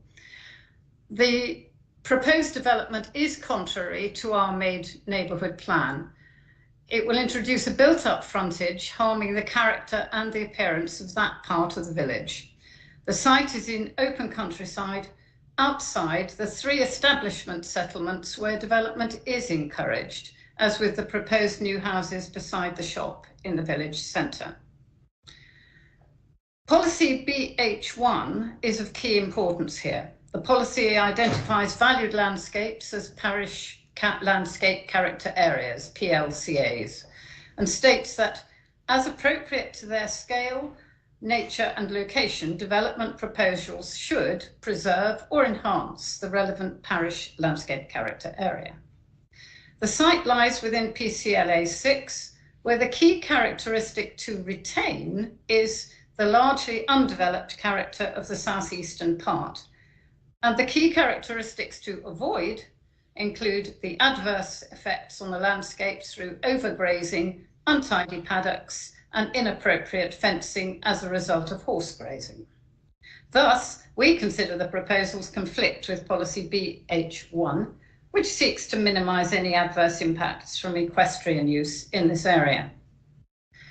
The applicant has applied for change of use from agricultural to equine. He proposes a stable building with associated animal welfare and horse-related facilities for private equine use. However, he has not submitted any details about the operational aspect of the development, such as the number of horses to be kept on site or the type of activities that will take place. The PC is concerned that these activities could increase over time. More information is required to demonstrate that this proposed equestrian use would not have adverse impacts on the surrounding area. Private equestrian areas are generally ancillary to a main dwelling, but not in this case. The applicant has moved away from the parish to Cardiff, so this will be very much a standalone stable.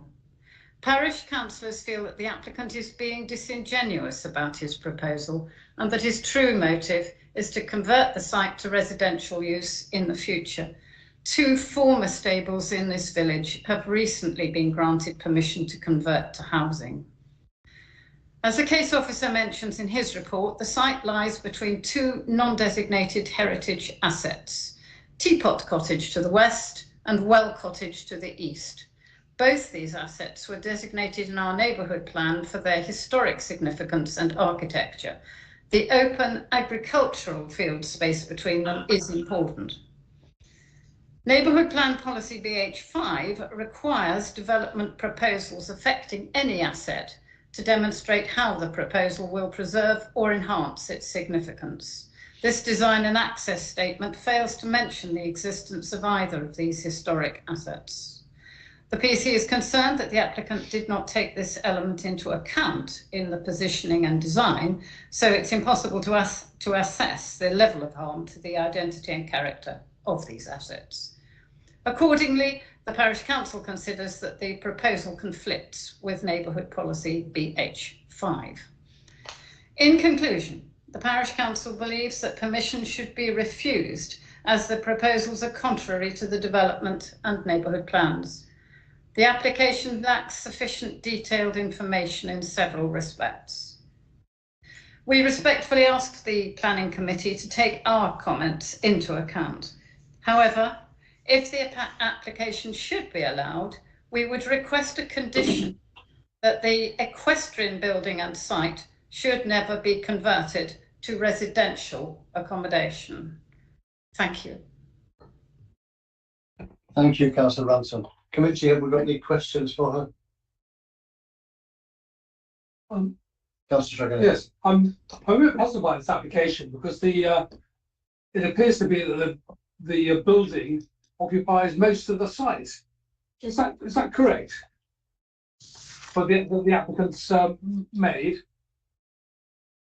No, I don't think it occupies the whole site.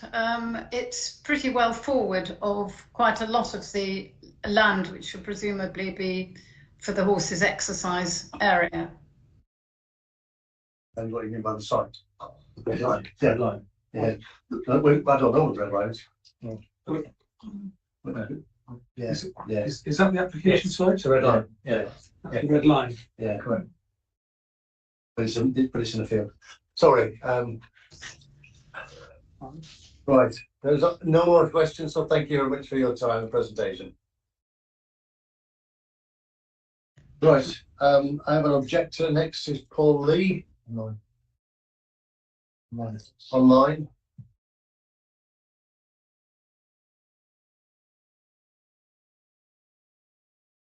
Hi there, can you see me? No, we can't see you. Sorry, excuse me. I can You hear can you. hear me though, yeah? We can hear you. It'd be good if we could see you, but we can hear you. Yeah. Okay, so you have 5 minutes from when you start speaking. Oh, there you are. That's better. Thank you. Sorry. Thank you for the opportunity to let me speak at this meeting. Firstly, I would like you to know that what I'm about to say has been shared with all the individual neighbours and objectors to the original application, of which there were 7. In addition to the objections covered by the Parish Council submission, specifically that the development is not in accordance with a neighbourhood plan recently approved by villagers, we have a number of unanswered issues that we would like to be addressed. The design and access statement says only private, not commercial use is proposed, yet proposed condition 14 says the development should be for personal use only. However, the appendix, which gives the detail to the conditions, says that the development hereby permitted shall only be used for private equestrian purposes or for the purpose as a livery business and shall not be used for any other commercial use. It seems to me that the 2 statements are inconsistent and the appendix allows the running of a livery business. I would ask that inconsistency is clarified, please.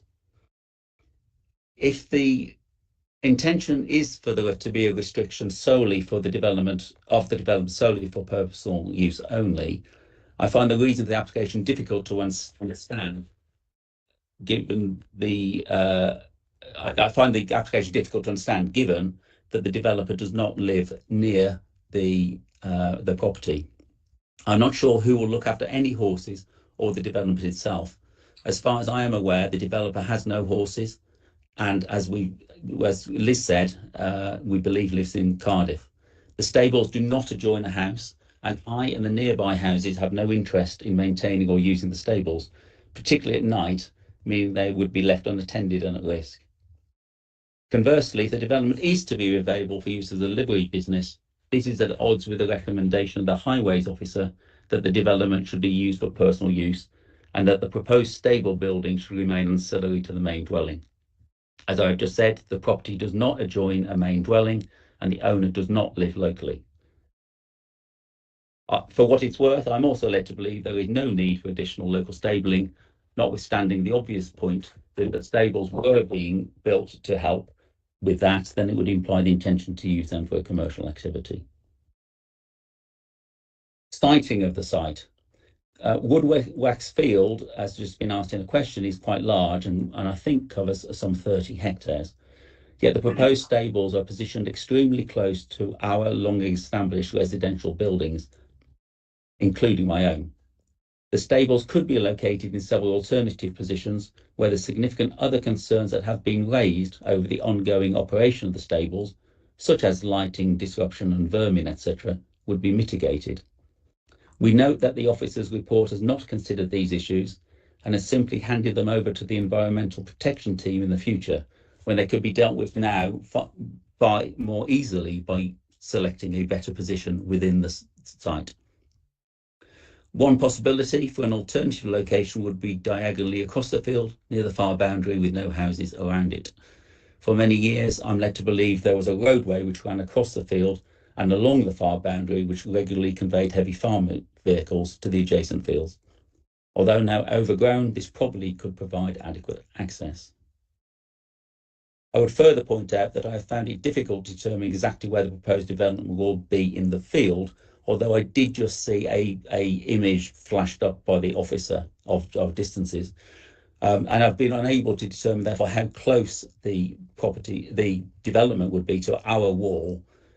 I would ask that a minimum distance from the boundaries be specified, and that should be increased to at least 50 metres. As you'll be aware, we disagree with the principle of the proposed development, and the parish council has expressed the view of the village as shown in the recent neighbourhood plan.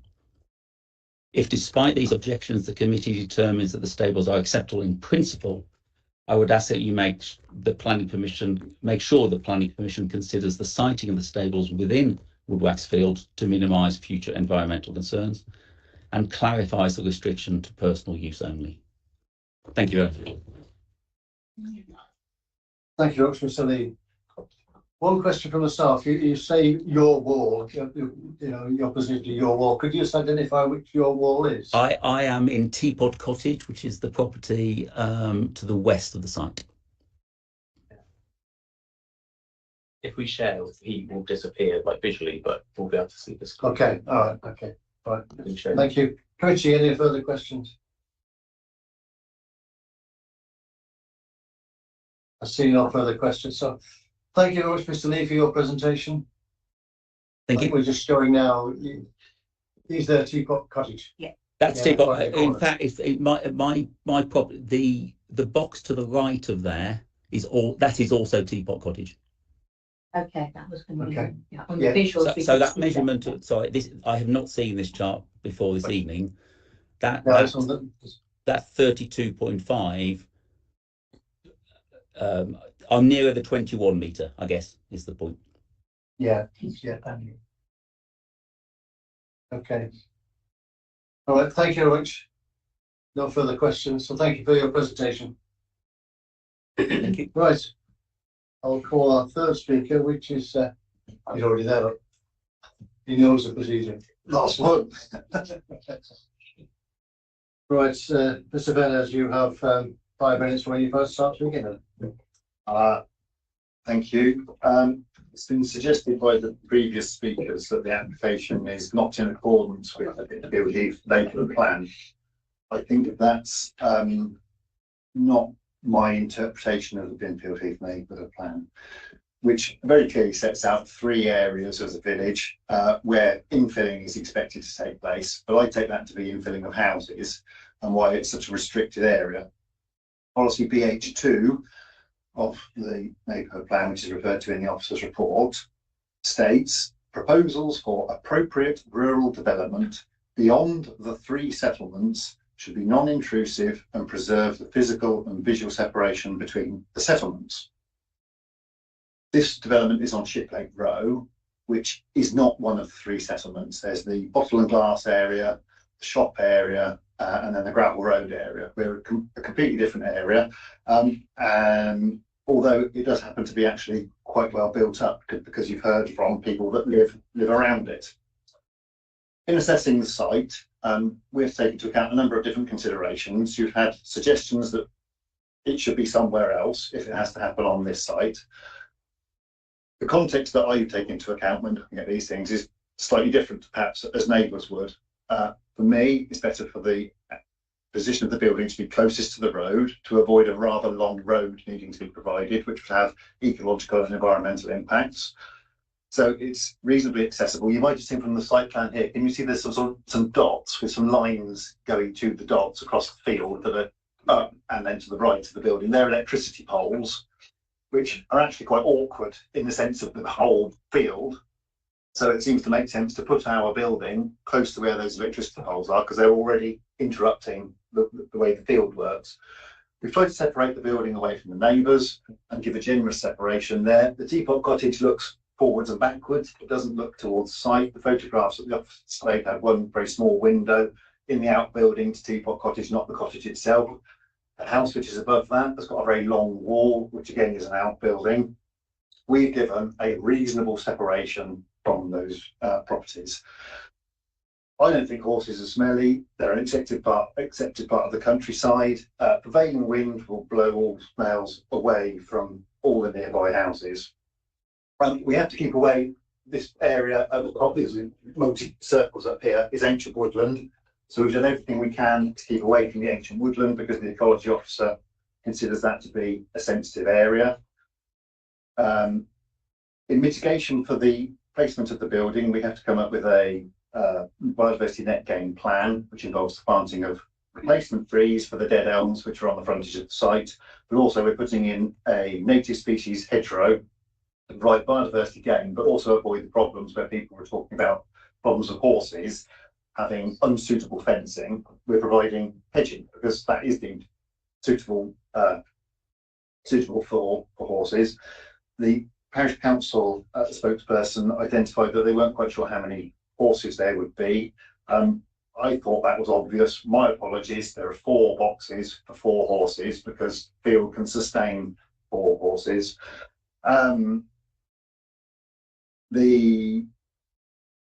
There's also an allegation of overgrazing. This field can easily sustain 4 horses. He's quite right, the applicant doesn't live in the village. His mother lives in the next door village of Dunston and his sister lives in the next village across. The field has been in the applicant's family ownership since I think the 1940s, and it's come into his ownership rather recently. So hence his proposal, but it is only for personal use. It's not to create an equestrian business there. So whether or not the condition is exactly right, it's meant to be for personal use, and that is what is proposed. How long is there? 45 seconds.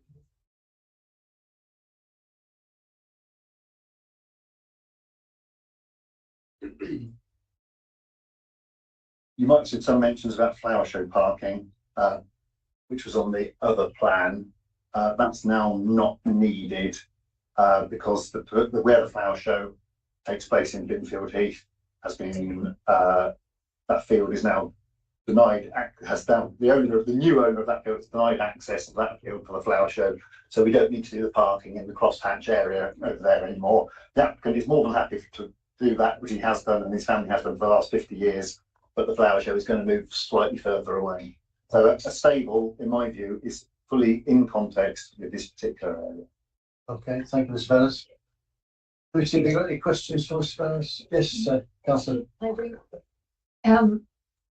So I'm a horsey person, so I know what horses need and how challenging they are in terms of looking after them. And so my question and concerns raised by the parish, are you saying that the person who's going to be using horse stables or allowing someone else to use a stable or two lives somewhere else? Lives how far away?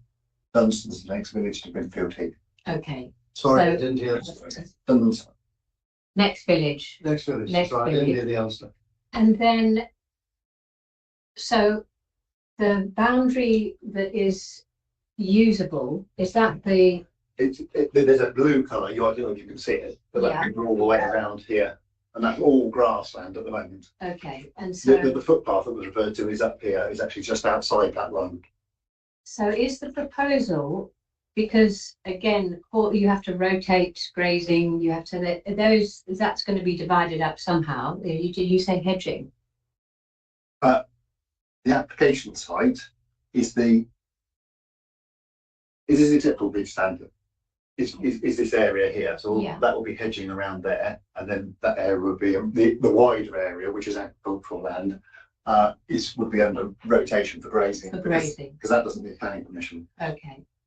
And then what provision, so if there are horses that, there's something happens, in normal, almost all stable yards have somebody there overnight. That is a standard practice. You can't just sort of leave them.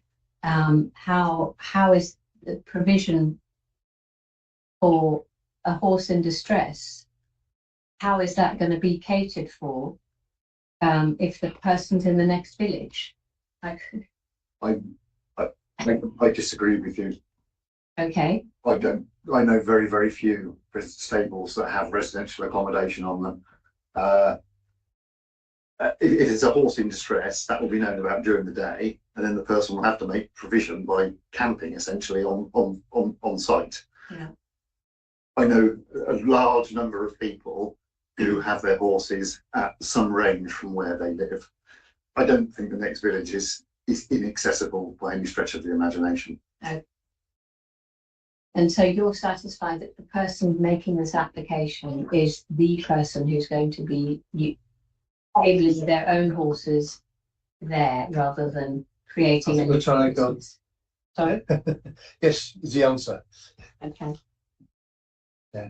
Okay, any further questions? Yes, on the application, it says that the materials for use for this development will be as per the plan. And there's actually On the application form, we've got timber boarded walls and grey sheet roofing. okay. I'll thank you for that. That's good. One question. Yes, This is partly from ignorance, because unlike Councillor Ali Gordon and Creed, I don't know a lot about horses, but it strikes me 5 metres is quite a high building. That's obviously to the ridge for a horse that is, 2 metres high. I mean, it's a lot of height. It's quite a bulky building. Do they really need, I mean, if this is going to be for private use, and I accept what you're saying, and that they live this man's relatives live nearby, it's 4 horses, that's quite a lot of horses for personal use. And it strikes me that this is a building that has been designed around potentially a livery business, which I think changes the nature of the application. Would you be prepared to accept a condition, if we're able to do that, against it being used for a livery business, that it has to be? I don't think that's not necessary. We'll take advice on that in a moment. Yeah. But, it's not up to Mr. Bennett to. Yeah. Am I answering or not? No. Yeah. Can't have a condition that says you can't do something.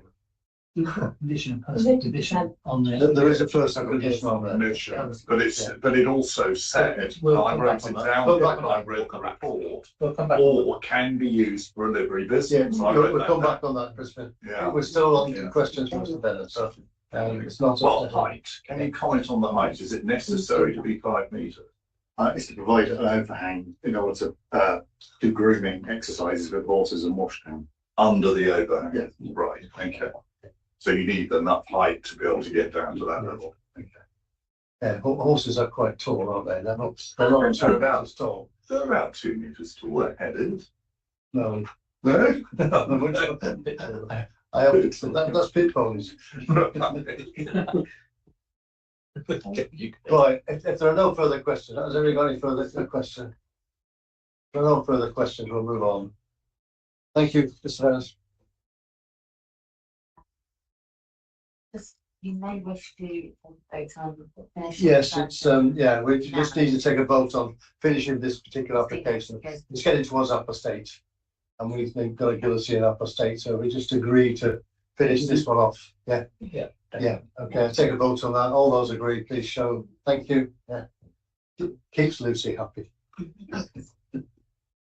Right, we're going back to Mark, and I'm sure there are lots of questions for Mark because a lot of points are raised there. Please don't ask me how tall the horse is. So. How tall's the horse, Mark? I don't know. I have no experience. Councillor's got a question. Can I ask a question? I'm not sure whether it's really for Mark or for Alex. Is it really reasonable to leave 4 quite expensive animals on their own? Or, I mean, I just find that extraordinary. I don't know the answer. I think that's his problem. It's his problem. Use CCTV. Yeah. So you just monitor them electronically. Yeah, Okay, we've got right, CCTV there. yes, Right. right. But yeah. I'll lock them up so they don't get nicked, but that's a different area. But that's not really our consideration. Anyway, yes. Yeah. Couple of questions. Livery business, Mark. Yes, so I'm happy to omit the aspect of livery business from that condition, just to tidy it up a little bit. Forgive me, that is a standard wording condition that I popped on, but I'm more than happy to have that as private question purposes. And remove the reference to. Yeah, and so it will read, the development hereby permitted shall only be used for private question purposes and shall not be used for any commercial use. Okay, all right. Can I also just say that I think the standard stable height is 2.7 or 3.3 meters. It is not 5 meters. Yeah, that's why I was slightly surprised by 5 meters. It is That's the not. side I of the think buffer. there is a possibility of very disingenuous application here for further development. I'm sorry. I know we can't second guess that or third guess that, but 5 meters is not necessary for a standard. It's just a question to me. Yeah. It's a question for. It might be something you want to raise after the question. Okay, sorry, question then to you, Mark. Yeah. Well, don't ask me. I don't know how tall. I'm sure I have. And there's plenty. I have a stable block at home, and there's plenty of overhang, and it's just a standard. Okay. Well, what we've heard is that the agent has explained why they think it's 5 meters and why it's needed. Personally, I'm unaware of the requirement. It's not something that necessarily have to look into at this stage. What's in front of us is what we're looking at, and if it's acceptable or not is the decision we're making this evening. Right. I've got another question for you, because Mrs. Ransom said that the BH1 was all about equine use. I haven't got a copy of their neighbourhood plan BH1. So BH1 is a policy that relates to landscape character. The neighbour plan then goes into detail with different types of characters in the village, and then you have to look at specific character and go into the details of. As you said, it prevented big equine use, but is that a perception or? I don't think it specifically says no stable buildings or equine use. It does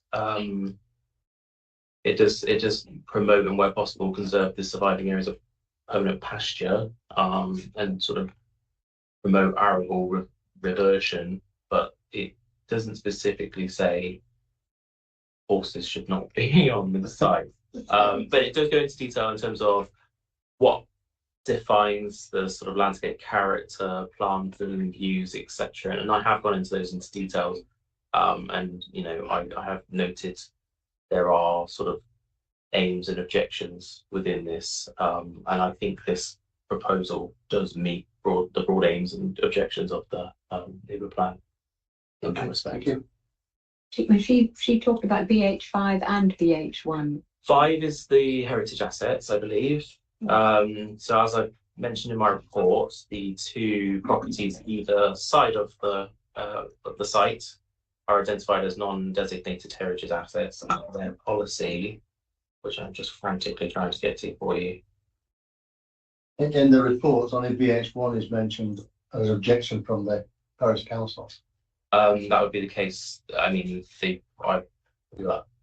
not been written in their original comments. It hasn't come through on the thing. But my report does go into detail on BH5 anyway, as I identified it as a possible constraint, and it advises that development affecting and identified non-designated heritage assets should demonstrate whether the proposal will preserve or enhance the significance of the asset. Where a proposal would demonstrably harm a non-designated heritage asset, the damage caused to the identity and character of the asset will be weighed against the overall benefits. Now, I think that policy kind of relates quite strongly to the actual assets themselves and development affecting that, i.e. sort of extensions, alterations, but it also does catch the sort of setting of it and how it's experienced. Personally, as I've identified in my report, I think the setting, sort of how you experience these properties is in a rural countryside sort of area. This land has always been, you know, open. Yes, it has, but it has been an agricultural and rural sort of identity, which I think the proposed development, you know, whilst there is a building being put in, it is accustomed to a rural and agricultural and open countryside sort of use.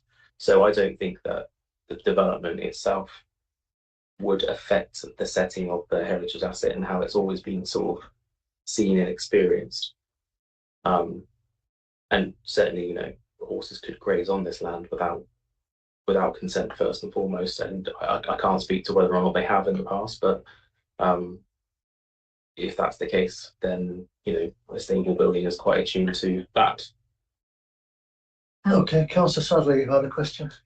Yes, Mark. It was alluded to very briefly about the possibility that the owner of the stables could convert that into residential at some later stage. What kind of assurances could we put out there that isn't possible? It's unfortunate we can't give you assurances that what will happen in the future. All I can say that is if the stable building tonight is granted consent and subsequently somebody wants to build out that stable and then reply to the, you know, to turn it into a house, that itself requires planning permission and needs to be considered by us. But we can't consider the what ifs in granting consent or indeed rejecting or refusing planning permissions. Do you see the problem with the fact that we've got a non-resident owner, a non-resident applicant?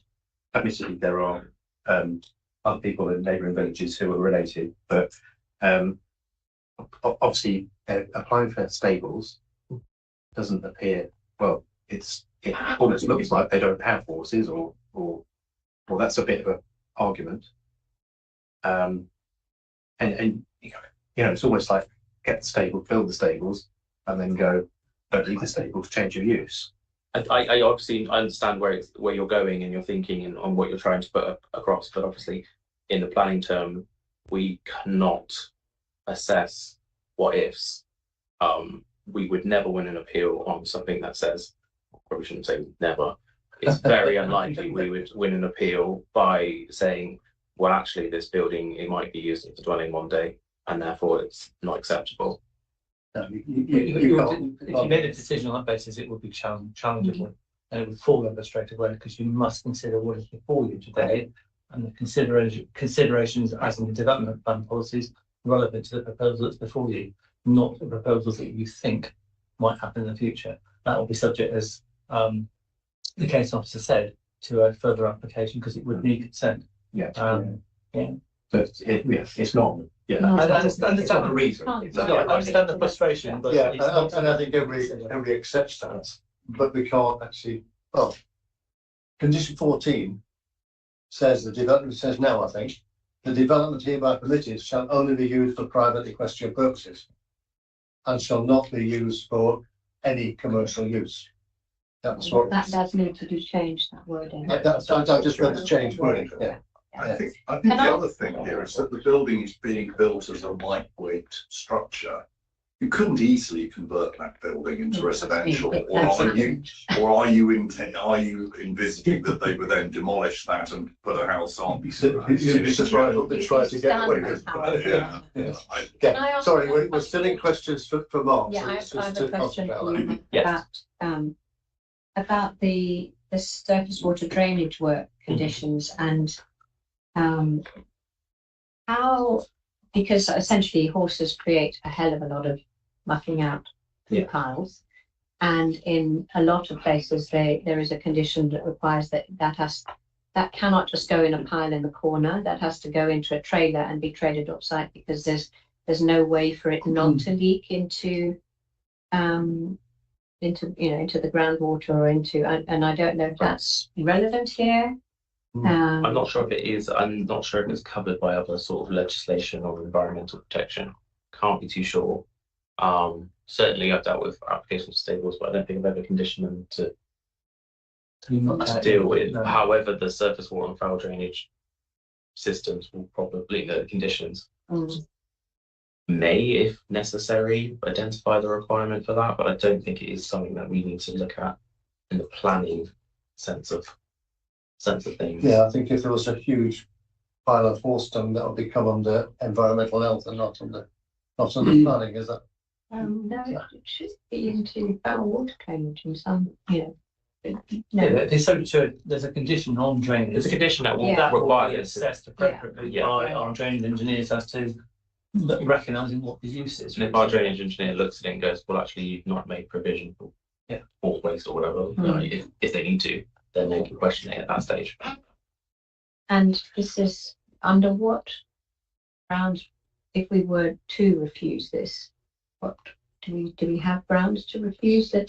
It's not for us. No, you need to identify the harm, planning harm, don't you? Yeah. A nice try, but no. Yeah. I am concerned with the line of questioning with regards to intent, and that's very difficult for us to defend. Yeah, no, I appreciate that. It would be more. And on a similar ground, that also who gets to use it is also questionable, because we're granting consent potentially tonight for a stables building. The permission stays with the land. It will be a stables. It could be sold on as a stables to somebody who wishes to move to the village and live and have their horses. But on equal grounds, the agent has explained that there are relatives nearby that would use the stables. So it's difficult to challenge intent, requirement and stuff in that sense. Question mark, does this sort of building acquire any permitted development rights? I don't believe equestrian use has permitted development rights in a similar sense as agricultural. They are defined differently in planning law, so I do not believe so. However, equestrian use is identified as previously developed land, whereas agricultural isn't. So that's in the future. It could be seen as brownfield land, previously developed land. Okay. There's no permitted development rights that we could remove. No, it'd be unreasonable to put condition if it itself can't be converted anyway without planning permission in the first instance. So. Okay. Any further questions? First, I'll ask this a hypothetical question: whether this would be sufficient for agricultural activity to justify an agricultural workers' development. Dwelling on this site. Sorry. You did say it was theoretical. You are asking whether or not this can be used. Whether you could justify an agricultural workers' dwelling to support these stables. Well, no. I mean, at the moment, that's not what's for us. No. If they did want to apply for a house or agricultural rural workers' dwelling, then they'd have to. And we'd have to look into the details of what their need, and if their need's not justifiable, we won't We wouldn't want it. No. Yes. Yeah. Okay, I think we've finished with questions. Are there any more questions? I feel like I need to go away. It's an area we don't normally go into, so we need to fully understand it. So we finished with questions. So I'm looking for a motion, please. Okay. I'm afraid I've seen too many stables, which turns into well, yes. Well, this is obviously happy to jump out of the way. Well, in that case, I'll have to propose myself that we go for Roger's recommendation. I hope somebody's going to second me. No, thank you, Crispin. So I'll second 106 or a planning condition. Oh, yes, I mean, there is a change the recommendation. Yeah, and an amendment to the. And the amendment, subject amendment to the condition on, whatever it was, remove livery. Yeah. You have that, Lucy. Yeah, okay. All right, I think we've had enough debate and chatter about it. Does anybody need to actually do any more debate? No. No, let's just go straight to a vote, shall we then? Okay, all those in favour of the proposal, please show. There's 2 for it, all those against? 1. Sitting on the fence? No. 3. Okay. Abstain. So abstaining, yeah. 2-1 was 2 abstentions. 2-1 with 3 abstentions. Yes. Abstentions is not counted as a vote. No, it's not. 2-1, yeah. Okay, thank you very much, committee. That was quite interesting and varied. I know they're